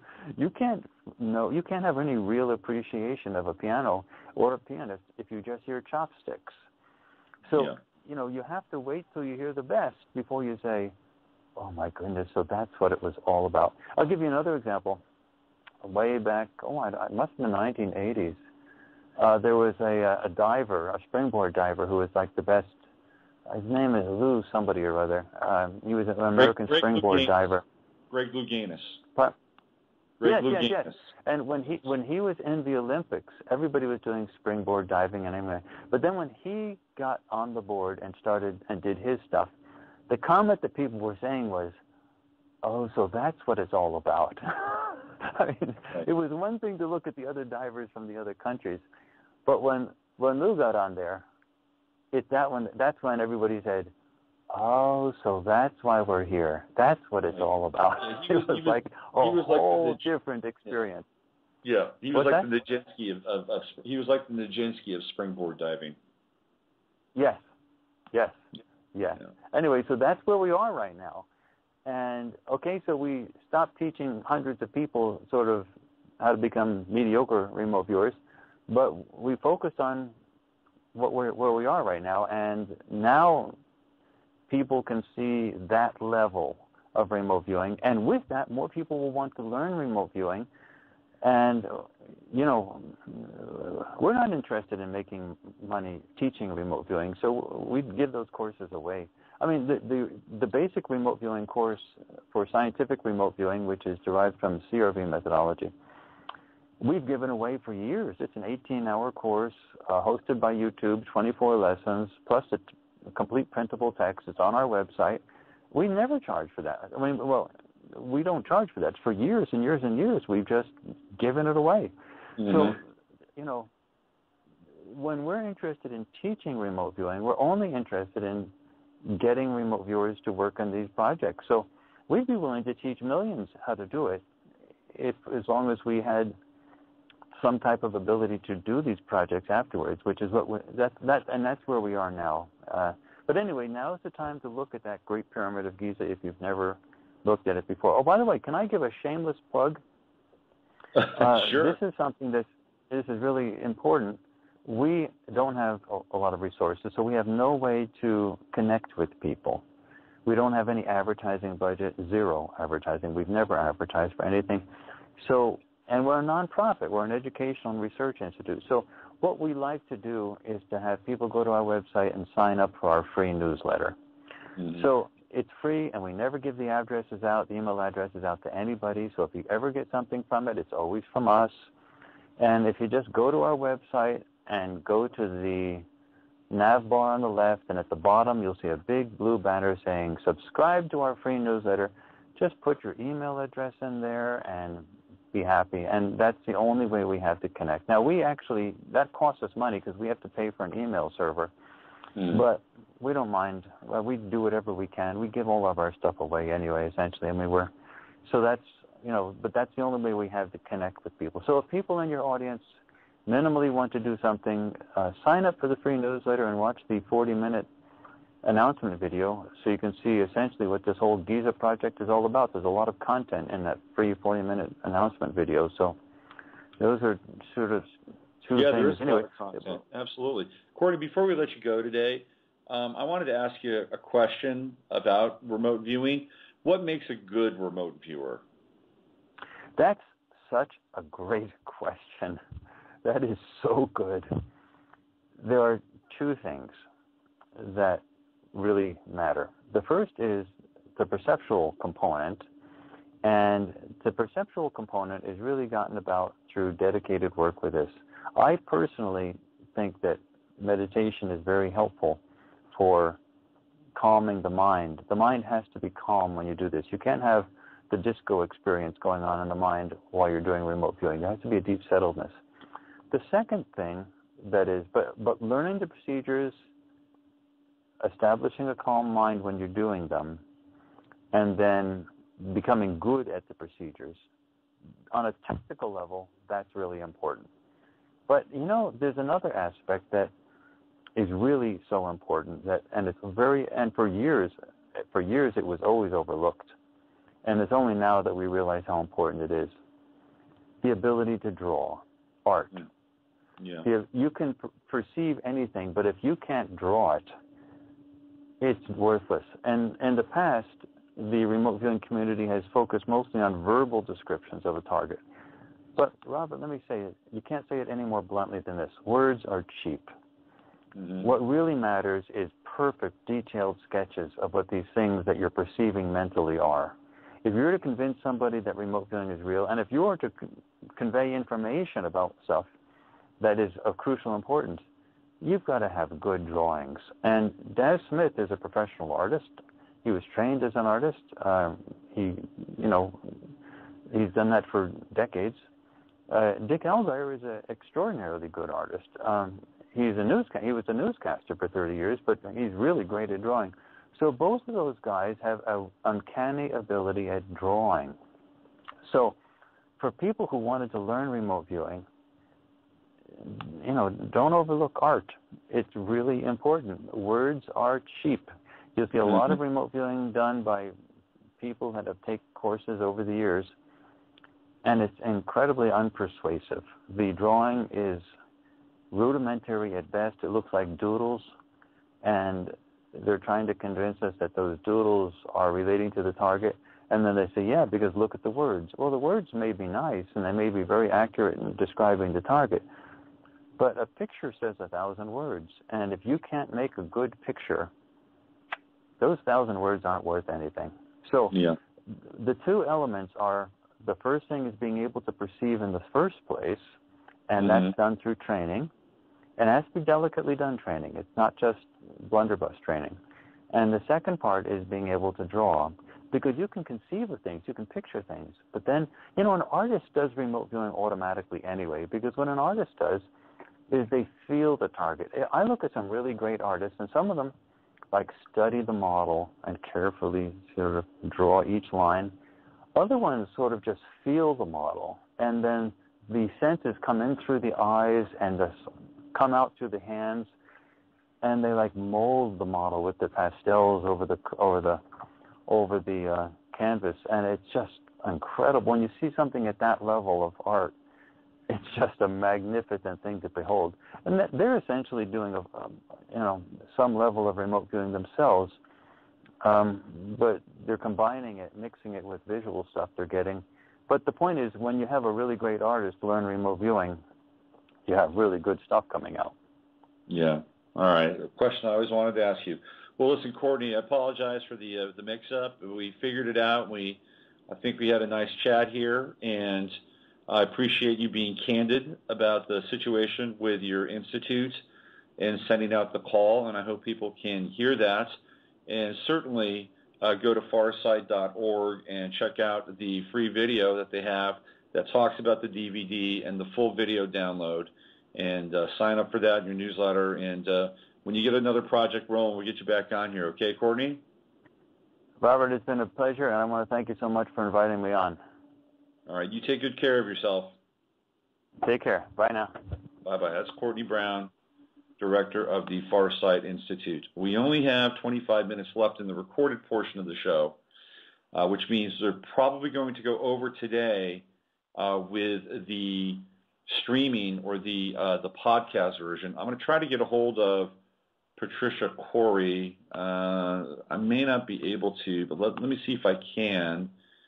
Because there has been obviously a mix-up in terms of times. Let me see if I can find her number, the available number that she can call in on, or I can actually initiate a call with her and kind of do this on the fly like we did with Courtney and see what we can come up with here. So let's see. Well, no, okay, it's not going to work. So hopefully Patricia will get this message and call in sooner, because by the time she calls in, we're going to be off the show. And I sent a quick email to my producer to see if she could do that and call in. And I apologize, and we may have to reschedule Patricia because of the mix-up. So that's kind of a bummer. But we'll see what happens here over the course of the next 20 minutes or so. You know, Courtney brings up a really important point in terms of kind of where we are with this information and with the ability to share it and to build it and to grow it. And we all have, not all of us, there are a number of people that are in this field or related fields who are kind of flying solo and doing everything they can to put this or whatever it is they're doing together and to keep it afloat. And it's not easy. You know, even from my own point of view, what I'm doing, it can be a challenge at times. And, you know, there have been moments where I've had angels come in and kind of rescue me at the 11th hour with what I do. And, you know, the interviews and the radio that I bring to you and to a certain extent the website and the blog posts. And obviously I have an opportunity to do that through Gaiam TV now. And to that end, I just want to give a real shout out to Robert Phillips, who's been a really important member of this community, although he doesn't really make himself known. And he's given me a hand every now and then. And Robert, I just want to thank you for being a part of that and contributing to being able to keep this whole thing afloat and going. And there are other people as well that have contributed over the past. And I think it's important for us to recognize them and also have the opportunity to say thank you. And Courtney, I wish you all the best in terms of keeping your ship afloat and continuing to do what you do. We've got about 20 minutes left in the show, and at least on the streaming part, and as I mentioned, I hope we can get Patricia Cori on here in the next few minutes and then go over into the podcast version of the show, and hopefully that will suffice. If not, we'll try to get her back next week, and it will be a good interview. Trust me, Patricia is a very unique person and has gone from essentially being a channel to being a, for lack of a better term, a spiritual explorer through sacred sites and her relationship to, again, Egypt. There it comes up. Where Pharaohs Dwell was the last time I had Patricia on the show, and that was about her time exploring Egypt. A fascinating book and a fascinating relationship she has with Egypt and the pyramids, almost a multidimensional past life bleed through. And now she has moved on to fiction, and she's written a book called The Emissary. And hopefully we'll be able to find out more about that over the course of the next 20 minutes or so, if she can telepathically. If we can all just send Patricia, let's try this. Let's just all send Patricia a thought to call in now. Wouldn't that be great? And if she doesn't call in over the course of the next few minutes and calls in at noon, then probably what I'm going to do is just keep this and have this be like a 3-hour show. And people will be able to pick this up on the podcast. So we'll try it from that angle. Let's try it from that angle, shall we? Together? Okay, let's do that. So the other piece that we are looking at what's happening in Ukraine. It is as strange can get in some ways. We just had Obama talking about how he has not ruled out military force. Now, for whatever reason, he won't commit to military force in Iran. Well, I know why he won't do that, because that is a non-winnable conflict with the Iranians, trust me. So why would he do it? Why would he commit to force in Ukraine?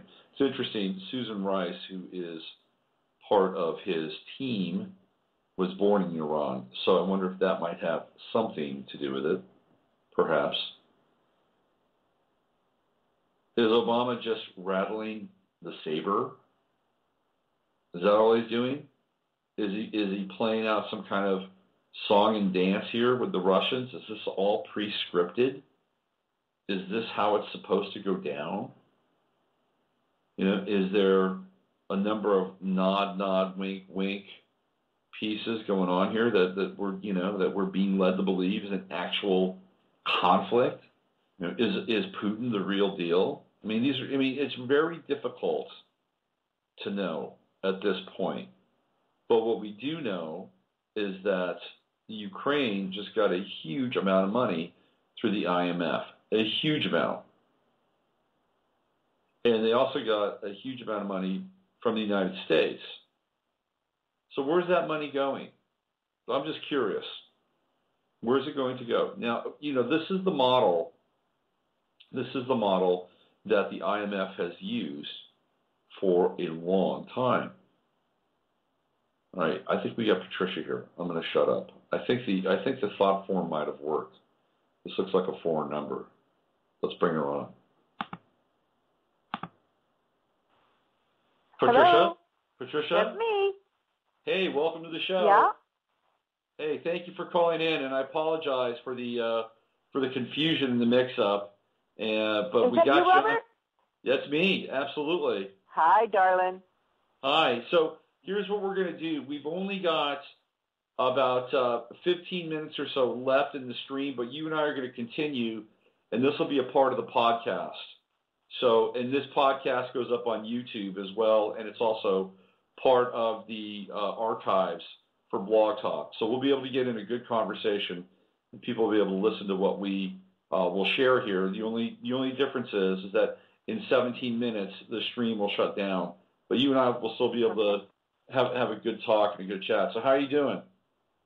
I'm doing well. How are you?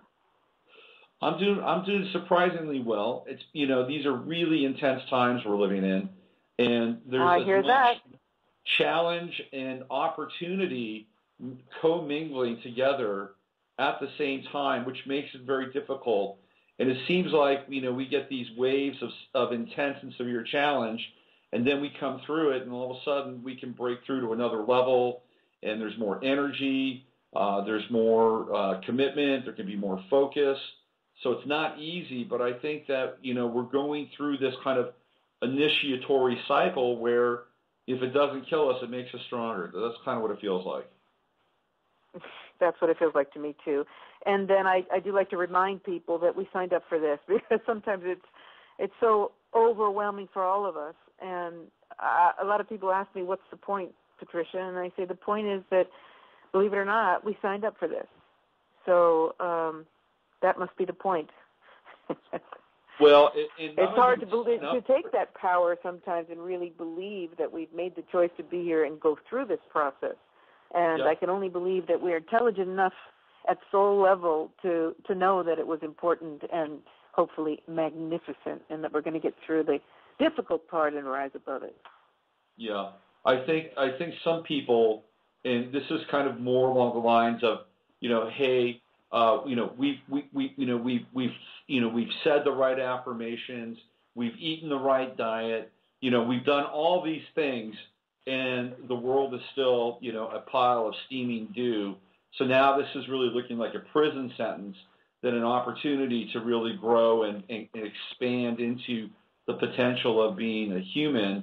And I've been seeing a lot of quote-unquote light workers now taking their own lives, as a result of some of this depression and shadow work that has not really taken hold or they haven't really dealt with, and yet they're still dealing with the intensity of the world and the world as it hasn't manifested in their kind of, their dream or their consciousness.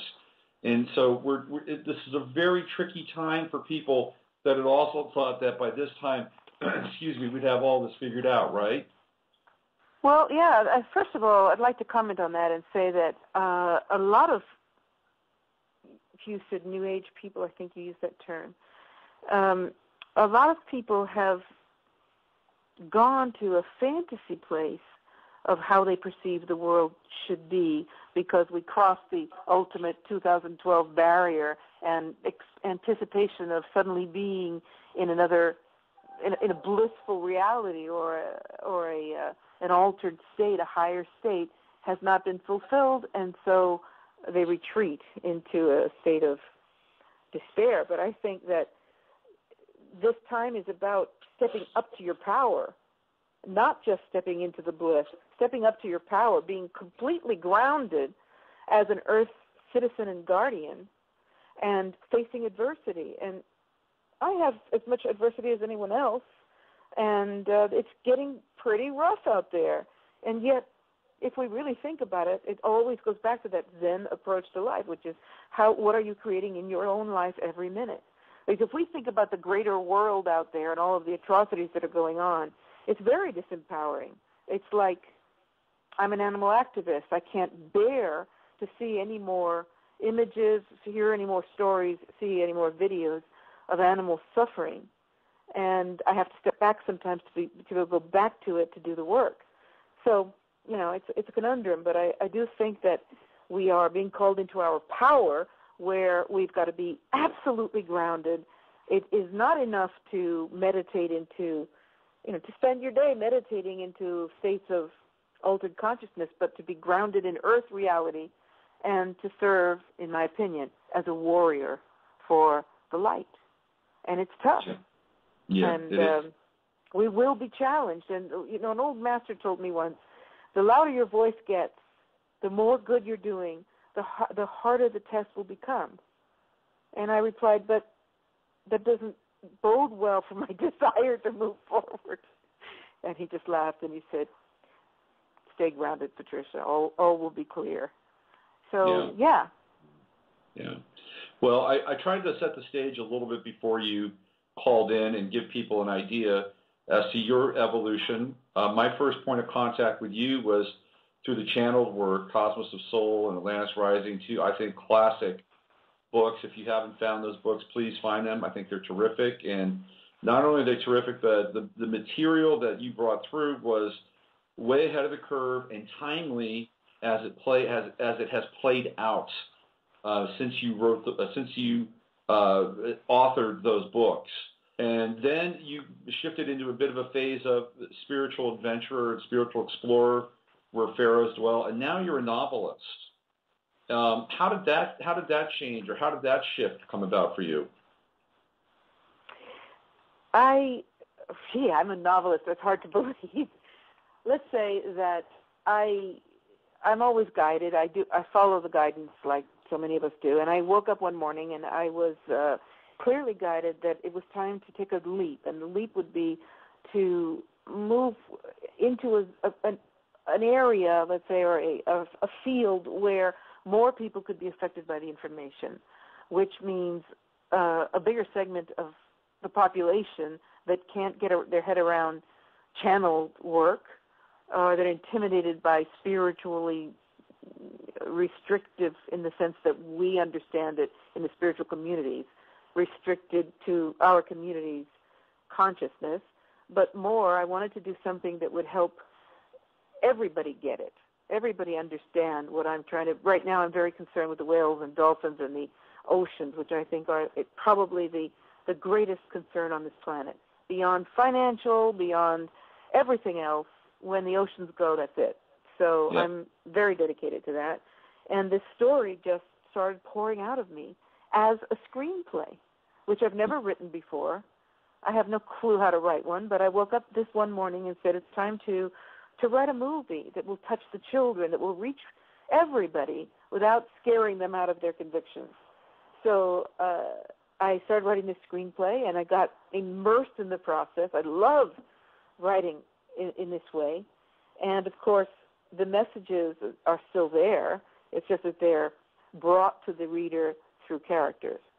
So after I completed the screenplay, I was delighted that very quickly it was picked up by a Hollywood producer, and we're now in development to make that into a movie. And my publisher said, well, wait a minute, are we going to get a novel out of this? So I wrote the novel after the screenplay was completed. And again, the process of writing it is very exciting, because you see these characters take life in front of you, and they're the ones that deliver the message. Not unlike the Sirian High Council that I channeled for so many years, and I still work with, delivering the message to me as a channel and me transposing or transcribing that information to my readers. So it's the same. It's the same in many ways, but it's fun. It's delightful to be able to put people into a story and make them come alive, and still bring my messages to the world. Well, before we get into the heart and soul of the Emissary, I wanted to ask you a personal question, because you're compiling now a pretty interesting body of work in terms of output. So I've been interested in your productivity and how you assemble or organize your days, or how much time you actually put into writing. Can you kind of give us an insight into how that works for you and how you're able to stay so productive? That's a very timely question, because I'm under so much stress at the moment. I've got so many things going on that I'm longing to get on with the writing, but these are very special times, because I've got a tour coming up in the States. I'm doing a concert for the Whales and Dolphins in England. It's just wild. But in a normal environment, and before I say anything, thank you for that recognition. I really appreciate it. There are quite a number of books out now. I am the kind of writer, in the times of channeling, I would wake up at 4 in the morning and be completely guided. It was the easiest part of the work I've done, because I was simply transcribing information that came in a stream of consciousness. It was a 4 o'clock in the morning wake-up call for many years as those books came out, and I would write until the signal stopped, and I would pick it up the next day. I never had a plan. There was no structure to the writing. It was absolute free-form channeled information. Now, with the work that I've done on the screenplay and the novel, it's still very much that process. I can't write on command. I will stop everything else I'm doing when I feel this urge to write. It's most people would call it the creative flow. And for artists, I think, have the same thing. Writers, anyone that's working with creative energy, it's when it comes, you write, and that nothing else matters. And in fact, I've told my partner Franco, when you see the door close, do not enter, not even with a cup of coffee. So my day... Go ahead. No, go ahead. I was going to say, my writing days can be 8 hours a day, and in the writing of the novel, excuse me, there were days when I woke up, wrote into the morning. Sorry.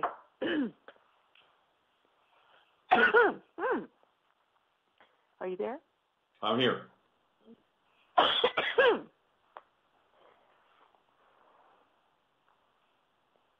I'm good. Don't worry, I'm not dead. I got a tickle in my throat. There were mornings when I would wake up and not even brush my teeth. Just have this flow, start writing, and get to about 7 p.m. and say, wait a minute, it's a night? And that is a great process, an exciting immersion in the creative process. Mm-hmm. But I do write a lot every day, and it's just kind of takes over my life. It's quite a relationship, I would say. Mm-hmm. So when you close that door and the writing literally becomes your sanctuary, I mean, you are very clear that this is your time and this is the place, and that nothing is going to get between you and that point of focus with the writing, right? Well, yeah, because if it does get interrupted, then it doesn't come back. It's like the flow drops, and that's it. So I've had a few difficult moments with my partner, Franco, because he doesn't understand it, as most partners of writers don't. And he would do things like, when are we going to go out to dinner? And it would just, boom, drop the whole flow. It's because it's such an intuitive process for me. I'm sure that more left-brained writers wouldn't have the same difficulty, but for me, once it's interrupted, it's over for the day. Yeah, I understand that. So let's get into the emissary and try to give people kind of a 40,000-foot view of this and to look into what it's all about. Let's give us a sense as to sort of the overall narrative of what you've written here. Okay, well, the Emissary is a story that tells forebodes of certain things that are in fictional terminology possibly going to happen to the Earth. So it's an adventure science fiction epic story that begins with 3 events in simultaneous time. In Los Angeles, a man gets off work and he's driving home, stops in the street to talk to a friend, and as they're chatting, 500 blackbirds drop dead simultaneously all around them. 5,000 more than 500. Just the street is just littered in dead birds that are dead on arrival instantaneously. And we cut to the next vignette, which is a woman comes out on her backyard in Maine, which the house faces on a beach, with her children to go out for a picnic, and she sees all the way down the coast mountains of fish, dead fish, piled up, tens of thousands of fish. And she knows that it's just happened. There's no smell of dead fish or decay. She recognizes that this had to have been something very fast, immediate, that had just taken place. So she runs back in the house. And finally, on the other side of the planet in New Zealand, there's a beaching of whales and dolphins, 150 humpback whales and dolphins. And most of them are dead, and some remain dying. And my heroine, Jamie Hastings, is a renowned psychic from San Francisco who works with the LAPD. She works with corporate and does dowsing and things like that. She's in New Zealand to get away from all of the psychic work and just regroup a minute. And doesn't she land in a resort where this disaster has taken place? So right outside the door of her resort is the beach where all these whales and dolphins are dying. And she becomes involved as a volunteer to try to help them. But, of course, it's too late, and they're all dying. She makes a psychic connection with one of these humpbacks, which is a mother, pregnant. And as they're dying, she makes a psychic connection to both of these souls. And this springboards a very intense drama of her connection to them as an emissary for a message that they have for the human race. It's full of a lot of adventure. It's got antagonists and protagonists, some very lovable characters, and some pretty dark characters too. And Jamie is a sort of superhero because she's called upon to disarm whatever that is that has caused those 3 disasters. That is, in a nutshell, the story. Interesting stuff. We're about to leave the stream right now. So if you're listening to the stream and have been listening, thank you very much for listening in. And again, thanks to Courtney Brown. And you can pick up on this conversation I'm having with Patricia on the podcast, which will be available after the show almost immediately, and will also be on YouTube as well. So thank you for tuning in. Patricia, I'm really interested in your connection with whales and dolphins, and specifically the whales. How much of a conscious relationship do you have with them, and how much were they a part of this from your interest in them? But also, did you have any sense at any time that you were working with them on an energetic level and even on a content level? Absolutely, Robert. The book that comes before The Emissary, which it sounds like you have not read, is called Before We Leave You, Messages from the Great Whales and the Dolphin Beings. Have you read that?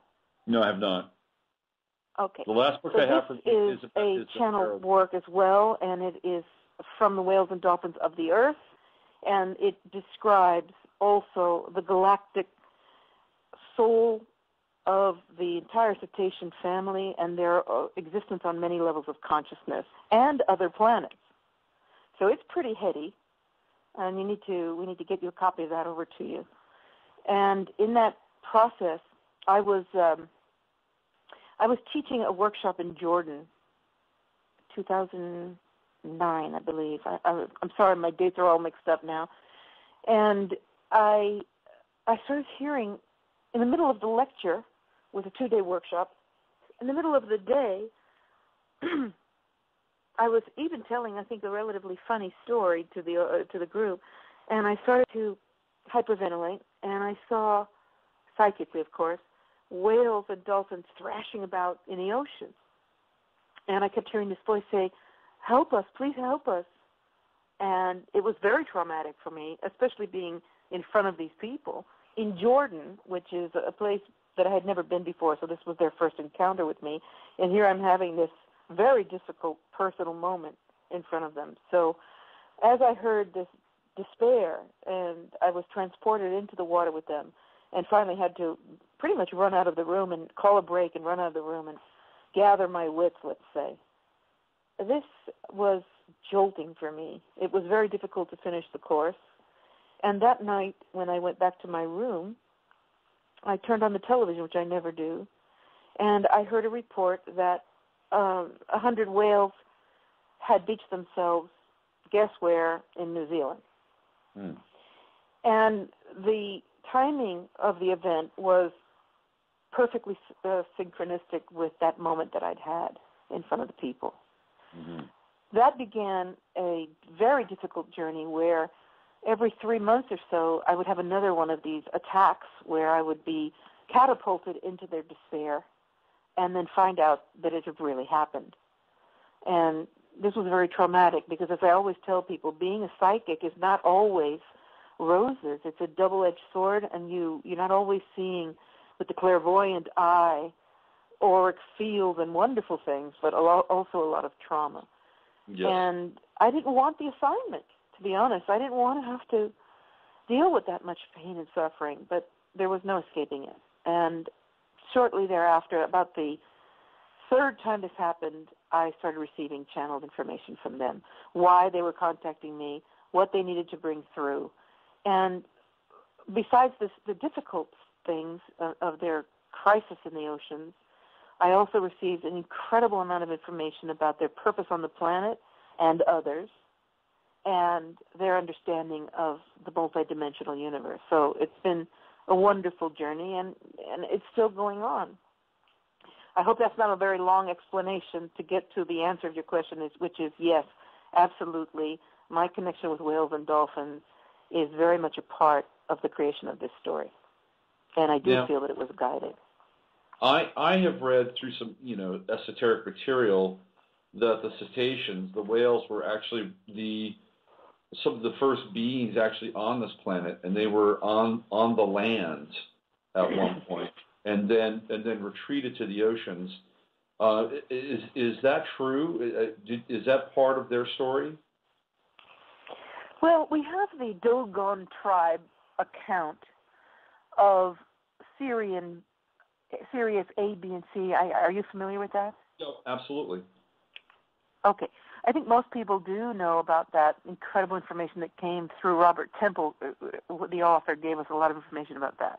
And this Dogon African tribe described these 3 Sirian stars and talked about how these beings walked out of the water, and they called them the Nomo, and they were fish-like with feet, and they said they came from Sirius. Mm-hmm. And so the idea that there are dolphin-like, first of all, they're mammals, so that in itself tells us a lot. And I wonder why people don't question this. Why are mammals living in the ocean? I mean, right. That may sound like a silly question, but they breathe air. How did that happen that a family of beings, cetaceans, are air-breathing mammals rather than fish? The nature of that alone tells us that it's very possible that they've come from the earth to the water, no? Mm-hmm, yep.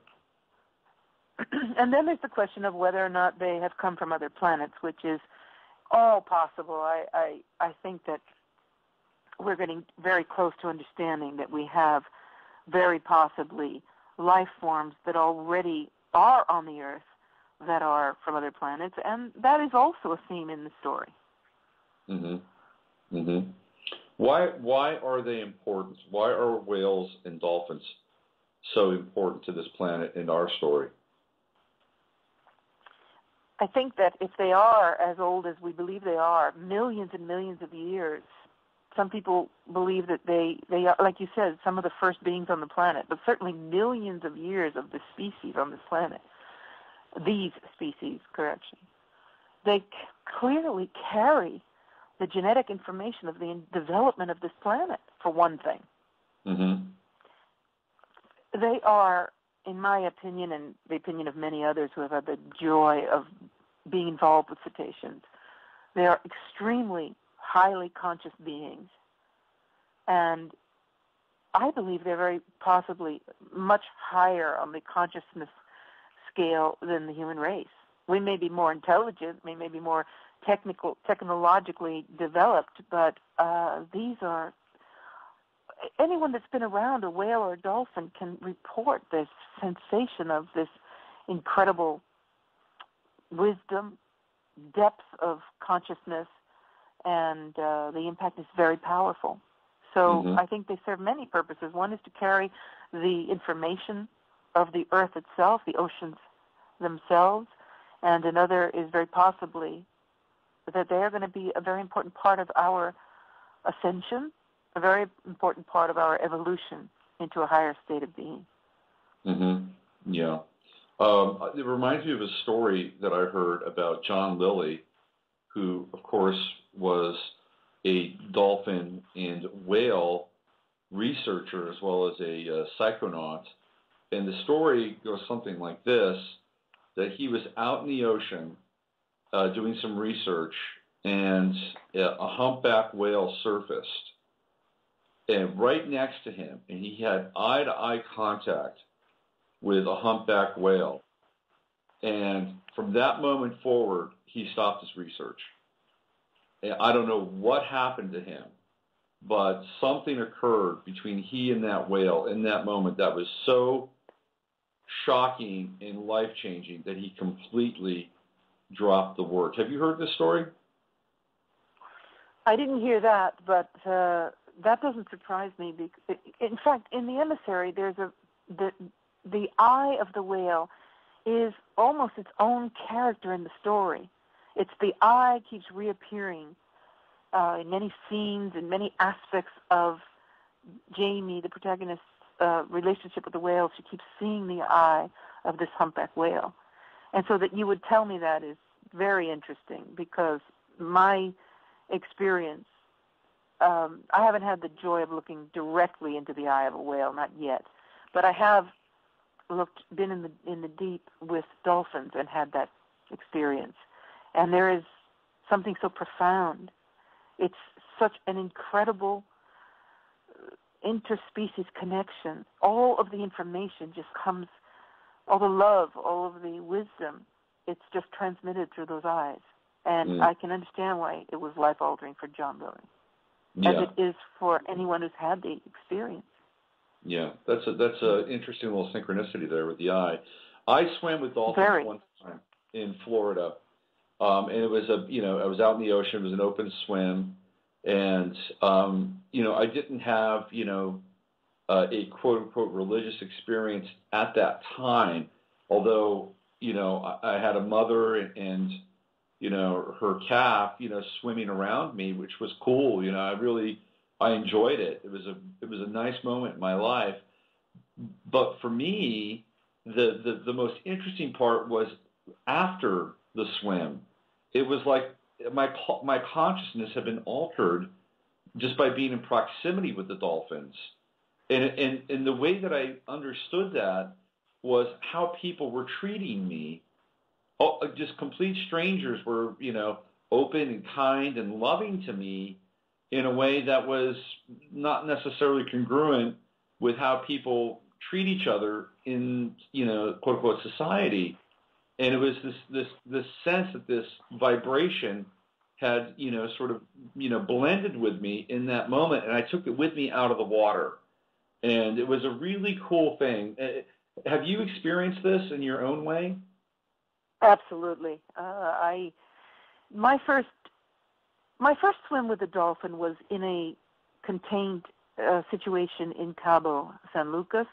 I went there in the vest of a reporter. I wanted to have time alone with a dolphin, and so they let me do that. And although I am absolutely against these centers, I was curious for my first experience because I had a lot of fear of the ocean. So I arranged to be alone with this dolphin, and I ended up doing a healing on this dolphin because he was extremely traumatized. He had been taken out of the ocean, and of course they claim that they rescue them, but we all know that they steal them from their pods. And he was having a hard time, and this experience turned out to be, I've got this incredible picture where he's just basically swam into my arms, and we had this incredible connection. But the real experience was the first time I jumped into the ocean, and I'm talking big ocean, in the Azores Islands, which is Atlantis in my opinion. I went out on a boat, and I was alone again on the boat except for the staff because I wanted to have that privacy. And there was a pod, about 150 bottlenose dolphins, which are not really that often seen in the Azores. They've got common dolphins and another species, but the big bottlenose, not so often. So when we got to this pod, I got a panic attack and told the captain, I don't think I'm ready for this. Because I looked out on the water and I saw only fins. As far as the eye could see, fins. And I saw them jumping, but a sea full of fins for a person who's got a little fear of the ocean is very intimidating. And the captain said, Patricia, this is so rare. These dolphins are resting. You just don't see this. They're here for you. Jump in. Now, I had asked my readers and fans if they had a message for the dolphins to please write me a one-sentence message, and I would bring it out to them on a scroll. And I got rice paper and ink, squid ink, and I wrote out all these messages on this paper painstakingly. It was quite a process. I had it rolled up in the wetsuit. And when I jumped in the middle of 150 dolphins, I was first very disoriented because I was afraid, jumping in the 2 miles down kind of ocean. Mm-hmm. And I came up, let's say, after splashing around, which you're not supposed to do, and in front of me were 2 dolphins. They were almost not moving. They were just staring. Well, they obviously weren't staring because their eyes are on the sides of the head. They were positioned right in front of me, like sentinels. I call them the sentinels. And I knew that they were some sort of gatekeepers and that they were there to either check me out or approve me or whatever. And I was confronting them. And I took out this roll of love messages, and it started to dissolve in the water. It was a beautiful moment for me. All this rice paper just dissolved into the water, and they felt it. There was a moment of communication that was so breathtaking. Mm-hmm. And then they started to do echolation on me, which is getting to your story. I could feel all of this, these sounds that they were making. They were beaming off of my chakra system, and I realized they were doing some sort of a healing. And only when they were finished, they opened, they swam out, and then up from underneath, up started coming all these dolphins. Dolphin after dolphin after dolphin. They swam very close to me. They swam around me. It was such a blissful experience that I thought I was ready to go. I thought this is where I leave the planet, and I swim away with them. I was in such a blissful state. Had there not been a helper in the water with me, I'm not quite sure I would have made it back. Yeah. That's how blissful it was. That's a remarkable story. I love the fact that you use squid ink because it would biodegradable and dissolve in the of course, and so was the paper. It was rice paper. But but the light shining in from the sun, beaming into the water, and creating those diamond lights in the water, and then these little bits of rice paper dissolving down into the water, and the dolphins swimming up into them. I'll tell you what, it was a Cecil B. DeMille moment on every level. Oh, man, I can only imagine. There's nothing quite like being in a boat and being in the open water and encountering that pod for the first time and seeing the fins, seeing the arc of the dolphins. And it's absolutely magical, and if no one has done it before, I highly recommend trying to get out into the ocean at some point to actually experience this, because it's ecstatic. It almost takes you right back to your childhood and brings you into that place where you were discovering things with wonder, as a child. It does exactly that. That's a beautiful way to describe it. Yeah, it's because I think, for one thing, because they are such blissful animals, and for another, because you're so out of your own element. I mean, it's one thing to go into some of these tanks where they have you swimming around with them, but to jump in the middle of the ocean, and they only come if they want to be with you. You don't go swimming after dolphins in the middle of the ocean. So when they come, you're out of your element, so you are dealing with things almost like a childish way, or childlike way, because you have no command over the situation, no experience. You're new to the experience, and that is a magnificent thing. Absolutely. Well, let's talk about the dark side of all of this just for a second. First of all, we have the military who have been practicing and doing the sonar blasts for at least the last 2 decades on the whales and the dolphins, which disrupts their migrational patterns and a lot of other things. And now we have the pollution of the oceans. We have what's happened down in the Gulf of Mexico with BP and the oil spill, and core exit, which is this bioremediant, which is causing ulcerations in the dolphins. And of course we have whatever's taking place out in the Pacific, whatever that travesty is.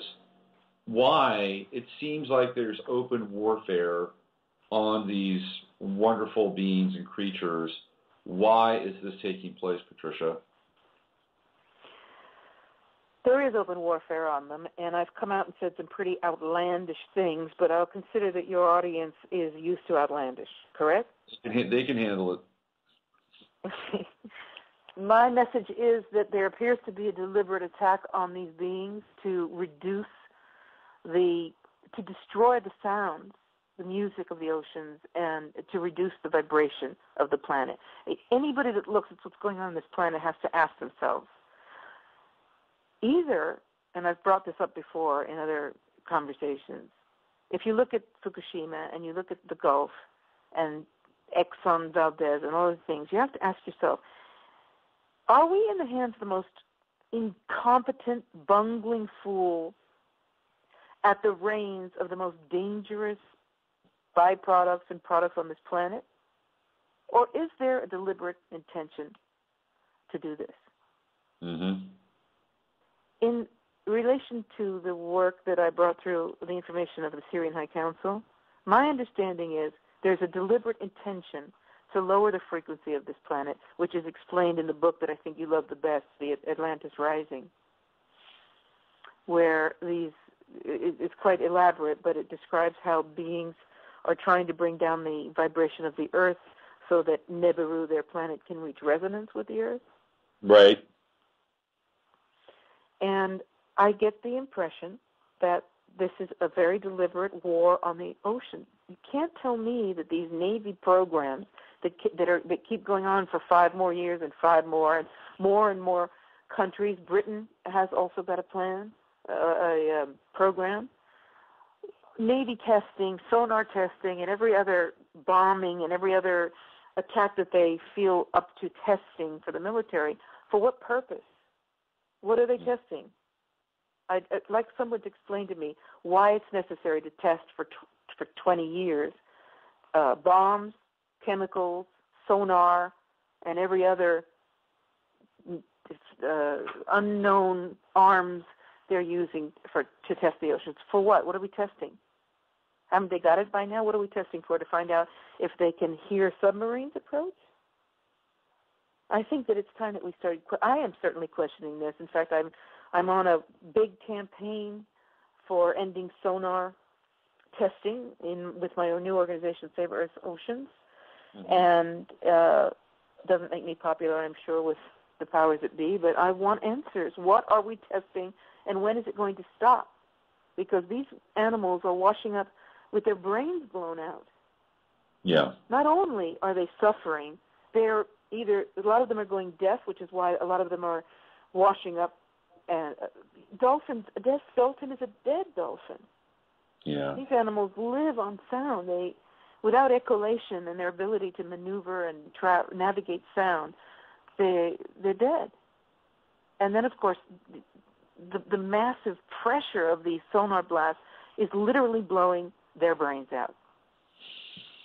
So it's a very, it is the dark side, but of course we need to talk about it because we need to care about it enough to try to change it. And that's what I do. Until I stop breathing, I will never stop fighting to change it.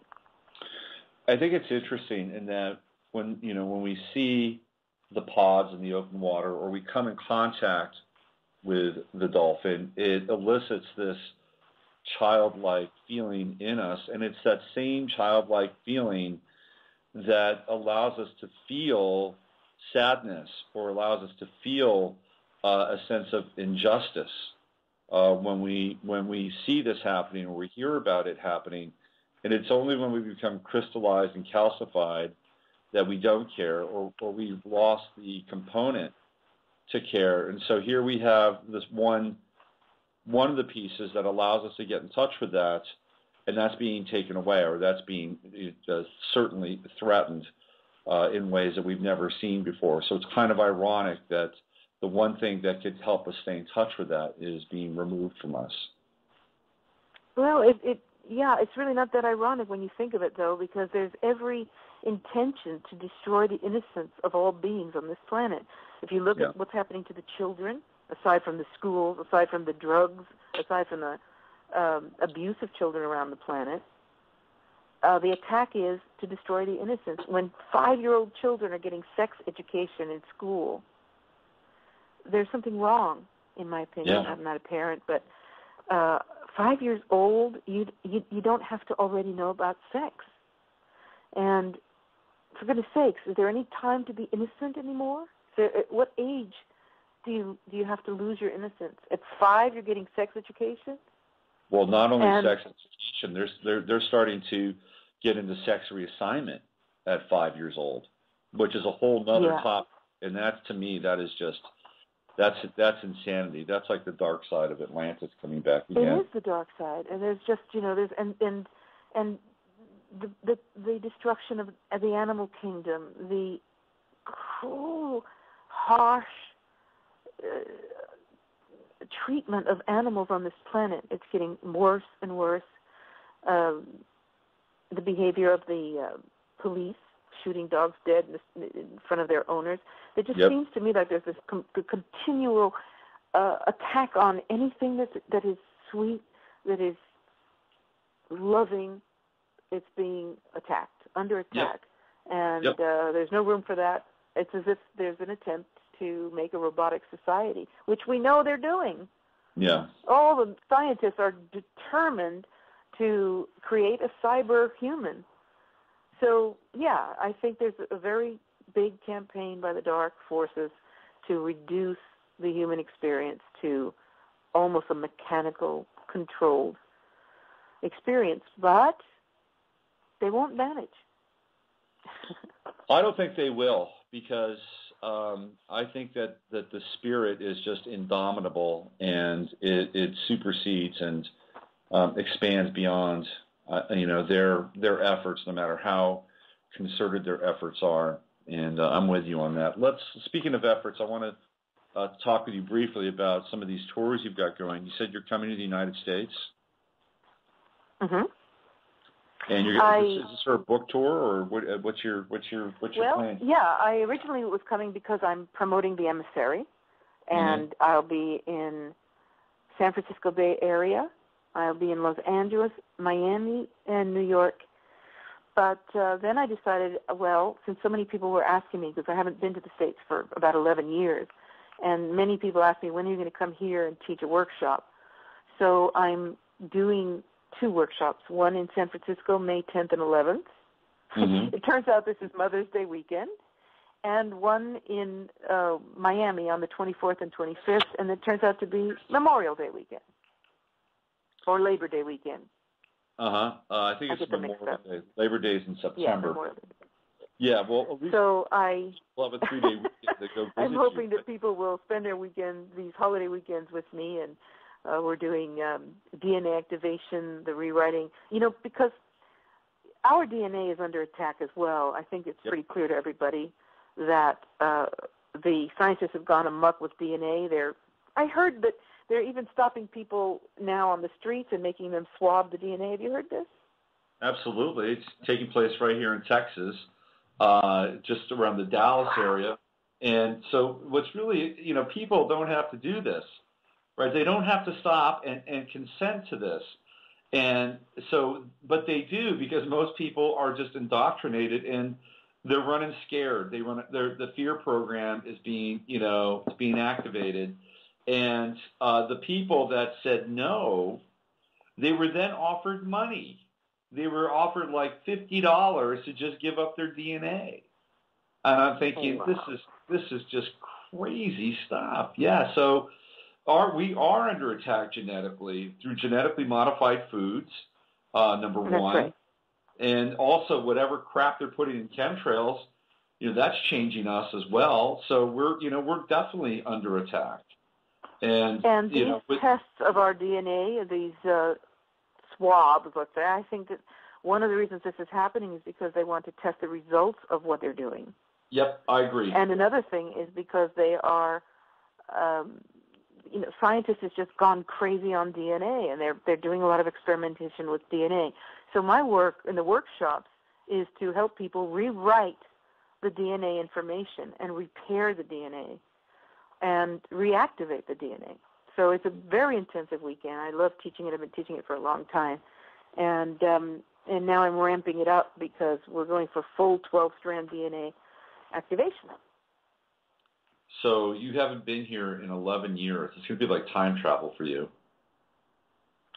Well, I'm kind of wary. I don't know what I'll find because it's going to be a different America than I experienced years ago. But I'm excited to come back. It's been a long time since I've been back in the alma mater. Yeah. So people can find out about those dates and what you're doing on patriciacori.com, correct? Yeah, well, I've got to update my sites because I've got a lot of information out there, but anyone who is interested can write to me at info@SirianRevelations.net, and I can provide all of that information. And also the Miami workshop is going to also be taught in simultaneous Spanish so that I can reach the Spanish-speaking community there. Oh, wonderful. And I'm going to hopefully get in the water with the dolphins out there. Well, I had a great experience down there in the Gulf, and it was tremendous. It was years ago, but it was a wonderful, wonderful time. What about your concert? What's up with that? Where is that taking place, and what's the date on that? It's called Singing the Oceans Alive, a concert for dolphins and whales, and it's being held in Croydon, which is the south of London. And this is April 25th. It starts at 7:30 p.m. And the purpose of this concert is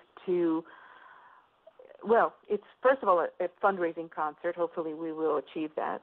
And it is dedicated to celebrating the music of the whales and dolphins, referring back to our conversation about sonar. I want to make sure in every way that I can that people understand the importance of this music. It is not just mating calls. It is not just hunting. There's a lot more to this music. Just knowing that a humpback whale can do a 30-minute melody without even repeating, and this song can travel even 1,000 miles. and then the next humpback whale can pick it up and send it another 1,000 miles, and I believe they are sending a relay around the planet, holding the ocean's frequencies in balance. Mm-hmm. So it's very important to me that people understand that, and I'm working very hard to make sure that I can reach as many people as possible with that information. So the evening and the book, The Emissary, both are dedicated to helping people understand the importance of whale consciousness. And in the case of the concert, we have the Royal Philharmonic, no less than the Royal Philharmonic Orchestra, and 8 incredibly talented solo artists. And the music is going to be weaving whale and dolphin songs into the human music for an evening of really just, I hope, high consciousness, celebration, and impactful music that touches the soul. Now, you've got the Royal Philharmonic Orchestra performing on this night? Uh-huh. Now, you might ask yourself how I managed that. How did you pull that off? Well, my motto is there are only 2 answers, and one is yes. Uh-huh. So I approached the Royal Philharmonic Orchestra, and it was kind of funny because they said, "Who? I'm sorry, and who are you?" And they asked me for my credentials, and I said I didn't have any. And why would you think that we would play for who? What? So they asked me for a proposal, which I whipped out. And the Royal Philharmonic doesn't just play for anybody. They vet the producer or whatever and find out the feasibility of doing a project with them. But they love the idea of playing for the dolphins and whales so much that they said, "Okay, we're going to take a chance on this. We're going to play." All right. Well, that's cetacean magic right there. That's what Isn't that it is. just? Yeah. Now, I'm paying them, whereas the other artists are free. But that doesn't matter. It's still unbelievable that they've accepted, because they only play for, accomplished producers and organizations. And I'm just little me approached them, and they said yes. So we've got them, and it's really so exciting. And, of course, all the musicians are excited to be playing with them, too. So it's going to be quite a night. Well, I hope that you capture this somehow and get it on DVD or CD or something like that so other people can hear it. Unfortunately, I really want to, and I've got a campaign on Indiegogo. If anybody's interested in helping, it's Indiegogo.com. Singing the Oceans Alive is what you need to search, because I wanted to raise the funds to be able to live stream it.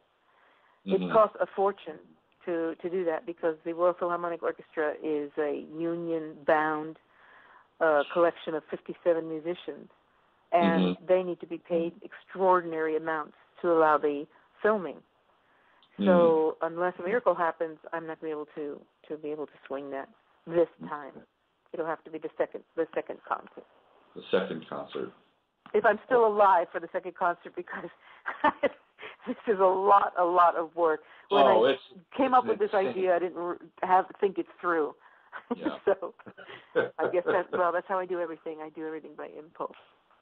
Well, that's great. I hope that it turns out. I don't even have to hope. I know it'll turn out great, because you've got some higher forces working with you there. All right, so we got your trip to the States. We got your concert. Is there anything else that people need to know about that you're engaged and involved with currently? I would like to share again that I've founded Save Earth's Oceans, Inc. in 2012, and it's a new organization because it takes a long time to build ground, and that this concert is a fundraiser for the organization. But people can also go to saveearthoceans.org to find out what I'm doing. My main campaign at the moment is Stop Navy Sonar, plain and simple. Yeah. And I've got a petition going around that I'd really ask people to read and sign and spread, because we need a voice. We have to stand for the whales and dolphins. Otherwise, who will? We're speaking of the end of innocence. These animals can't do it on their own. We have to take charge here and stop the destruction of their environment and the loss. How long do we think it's going to be before There are no more whales and dolphins. No, we're on the clock with that. I can tell you that right now. The first thing we have to do is people tell me, I really feel bad about it. What are you doing about it? Well, there's not much we can do. Sorry, yes, there is. Take action. Support and any organization. I'd love to have anyone's support, but any organization that you think is doing good, support them. I always tell people, give up your what's it called, Starbucks, a couple of days a week, and donate it to an organization that's out there being the warriors for the whales and dolphins.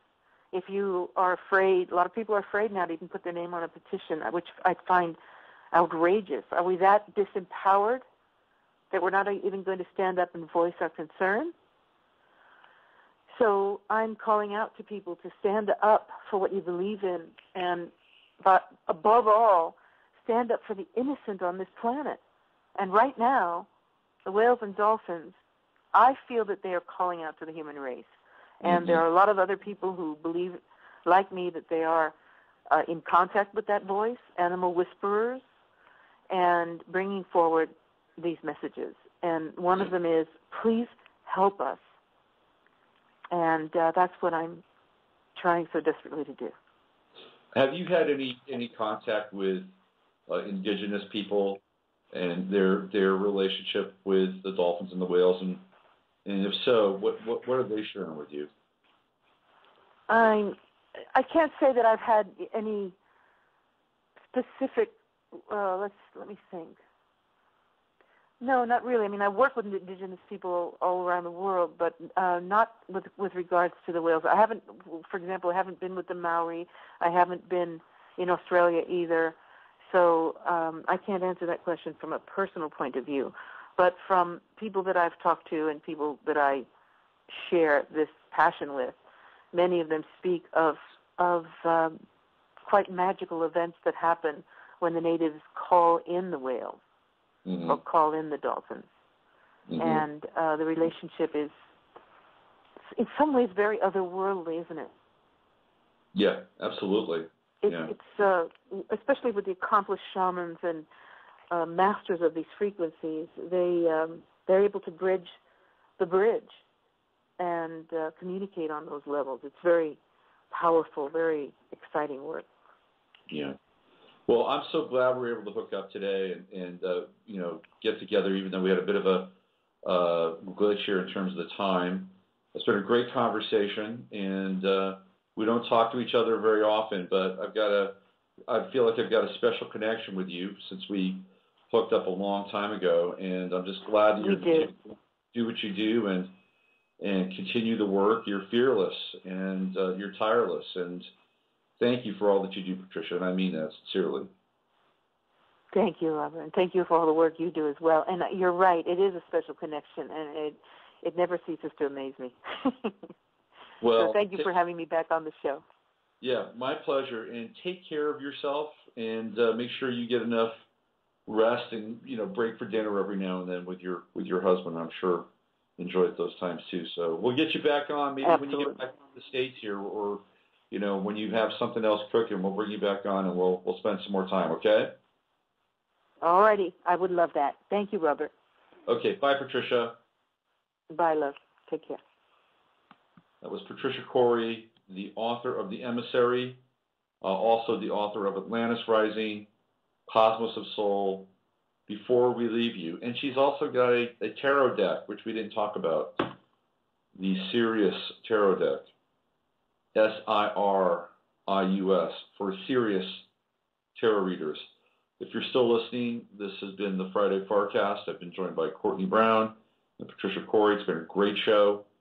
Thank you for listening live, and thank you for listening in the post-recording or the post-session, the after party, I guess, for the Friday FARcast. I'm Robert Phoenix. I'll be back next week. Please join me, and of course, use your head to discern what's real, your heart to stay open to what's possible. Here's Philip K. Dick. We are living in a computer-programmed reality, and the only clue we have to it is when some variable is changed, and some alteration in our reality occurs. We would have the overwhelming impression that we were reliving the present, déjà vu, perhaps in precisely the same way, hearing the same words, saying the same words. I submit that these impressions are valid and significant, and I will even say this: such an impression is a clue that at some past time point, a variable was changed, reprogrammed as it were, and that because of this, an alternative world branched off.